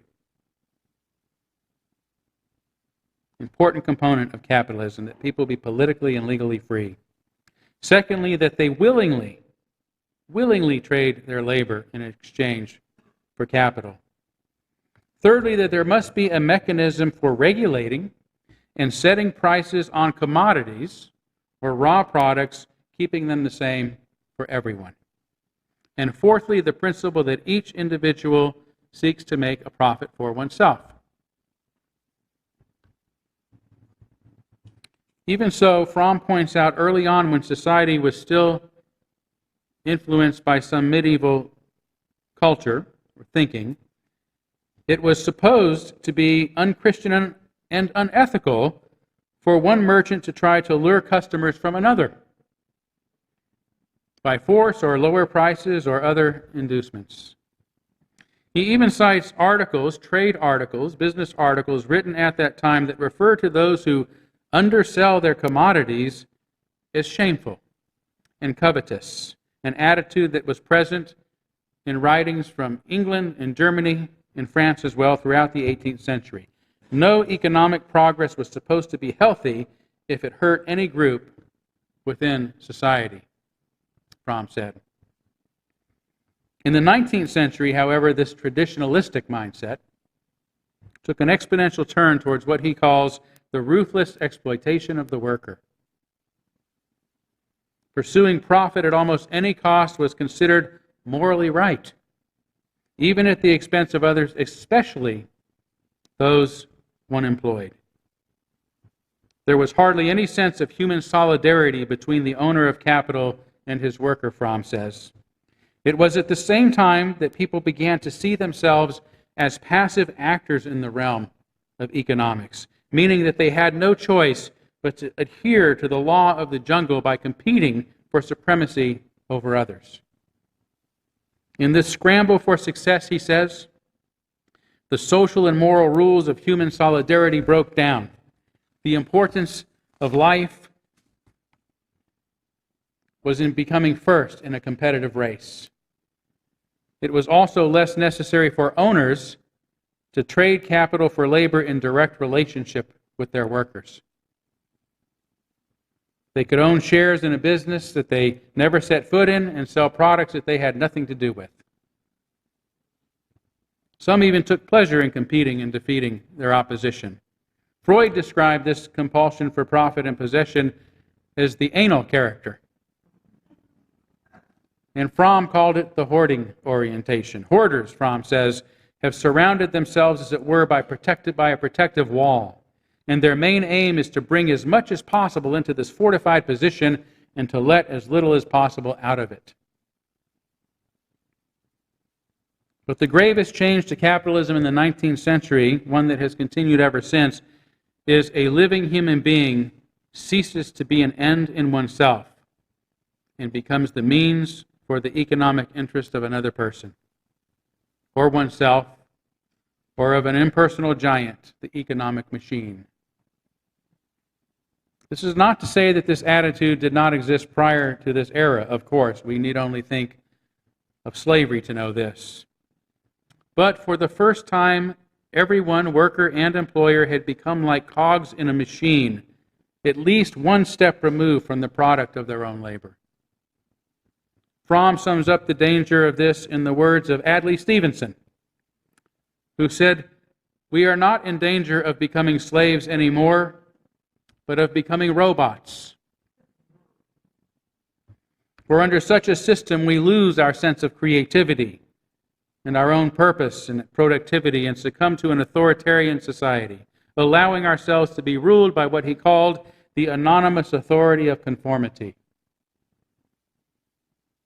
We do not submit to anyone personally," he said. "We do not go through conflicts with authority, but we also have no convictions of our own, almost no individuality, almost no sense of self." This milieu became solidified in the 20th century, marked by four drastic changes to capitalism. Firstly, traditional relationships between people increasingly disappeared, replaced, as he put it, by a pure form of capitalistic society. Secondly, the beginning of what we now call the technological revolution replaced manual labor with machine production. In 1850, machines provided only 6% of the energy for work. By 1960, it was 96%. This led to a reduction in small businesses, and a rise in big businesses and assembly lines, opening the door to monopolies and giant corporations. And at the beginning of the 1800s, 80% of workers were self-employed. 100 years later, it was only 25%. By 1950, 1% of U.S. businesses employed 50% of its workers, while another 1.5 million employed only 6%. A third change was the increasing separation of management from ownership, making it possible for one to have ownership of a business and a product in a community one has nothing to do with, no thought of, and no reason to care about. The final drastic change during this period was the principle of mass production and consumption that has come to define modern capitalism. It has resulted in the transformation of populations into consumers that exist not for themselves, no longer as a means to their own ends, but for the purpose of the economic machine. Everybody is coaxed into buying as much as one can, Fromm says, even before one has enough money to pay for one's purchases. Being indebted has increasingly become a way of life for most of us, and the system itself has made us more compliant and less individual, because 20th and now 21st century capitalism needs people, in his words, who cooperate smoothly with large groups, who want to consume more and more, and whose tastes are standardized and can be easily influenced and anticipated. None of this is meant, believe it or not, to be a condemnation of capitalism. I consider myself a capitalist, and often jest, I believe in it so much, I think we should try it sometime. For what we have today is not true capitalism at all. As we have seen, what exists in its stead has actually restrained its principles of individual freedom, the ability to pursue self-interest. Right? Look what's happened to unions in this country, to bargain for fair wages, and has nearly eradicated competition. The invisible hand has become a heavy hand. Without going into it further, this is so, I believe, because, again, we have conflated economics, which is supposed to regard all that is essential for human welfare and growth, to just the flow of money, and have thus made money the only thing that is important in our society. In truth, I consider myself a capitalist, a socialist, and a communist.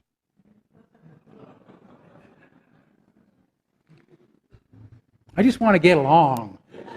No. Not because I agree with them, because I don't consider them ideologies we need to agree with. That's been the mistake. They are rather social forces that were discovered and explained by those who saw them, by those who recognized them at work, by Adam Smith and Charles Fourier and Karl Marx. They weren't choices. Boy, sorry, my phone is apparently not on vibrate. Apologize for that. Every society is influenced by all these forces to some degree. Their success does not depend upon the quality of the ideas themselves, but upon, again, the sole priority of society being human welfare and individual fulfillment. Right now, our entire system is defined by 20th century neo-capitalism, let's call it. Our economy is capitalist, our government is capitalist, our legislators are capitalist. I would prefer a capitalist economy that is regulated by a socialist legislature.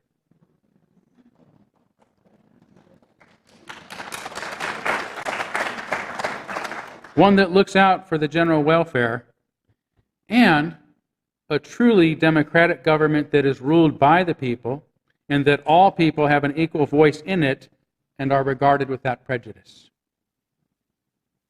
So instead of capitalist, we have democracy, socialism, capitalism. The capitalist economist I mentioned earlier, Muhammad Yunus, has outlined a plan to eliminate poverty, unemployment, and carbon pollution through the establishment of social businesses. A non-dividend company, he says, dedicated to solving human problems. Imagine if that's the kind of businesses that existed. Businesses existed to solve human problems. The kind of businesses that are now actually cropping up all over the world, started by ordinary entrepreneurs who care more about others and the earth than the bottom line of money, that of social and human well-being.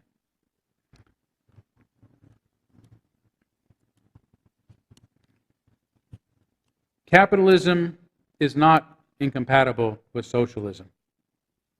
The idea that government should not be authoritarian or fascist.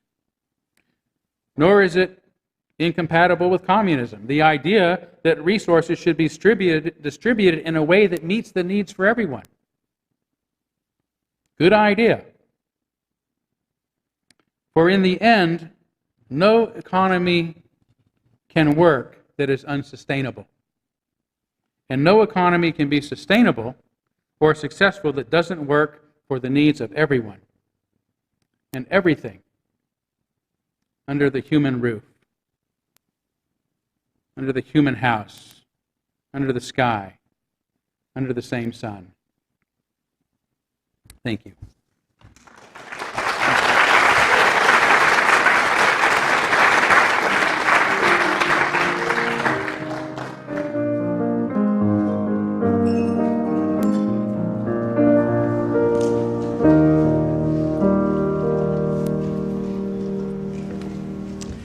Well, we're going to end with a rouser today. It's a really fun one. It's our probably only rock hymn in our hymnal.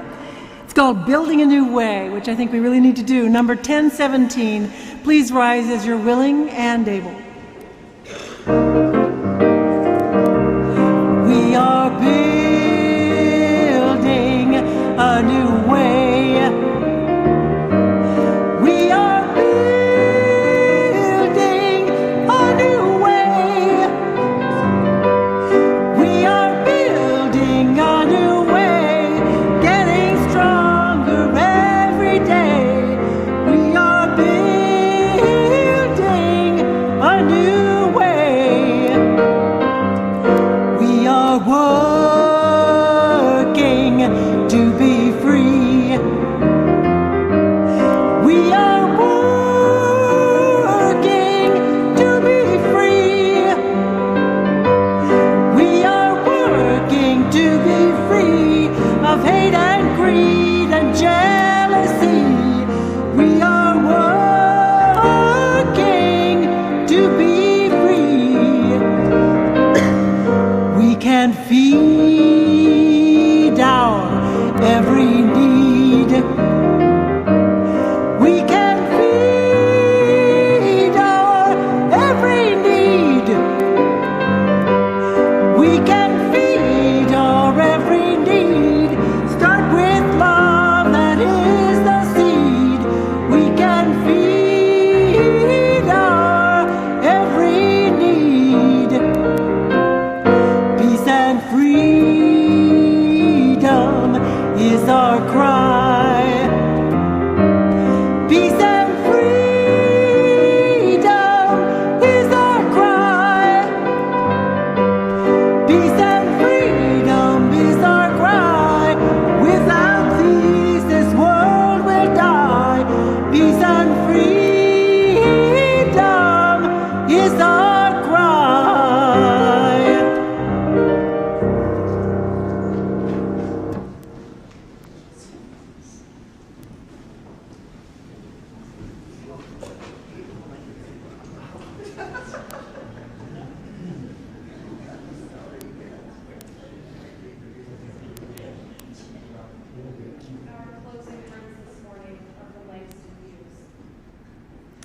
Wandering in the dusk, sometimes you get lost in the dusk, and sometimes not. Beating your fists against the wall, you break your bones against the wall, but sometimes not. Walls have been known to fall. Dusk turn to dawn, and chains be gone. Amen. Blessed be. Salam alaikum and shalom.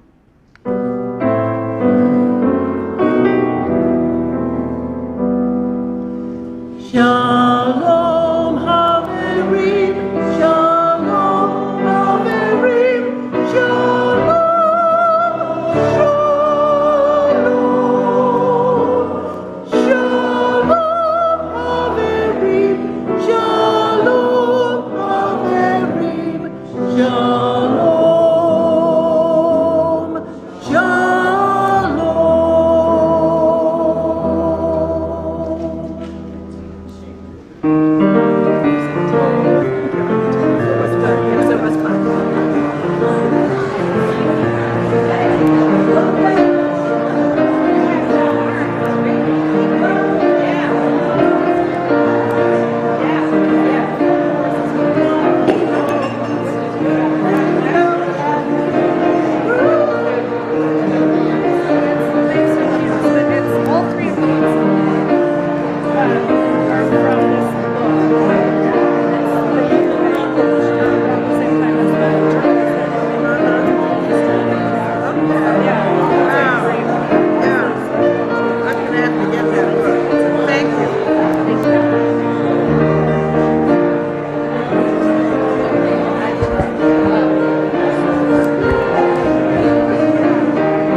It's tears of joy, of course.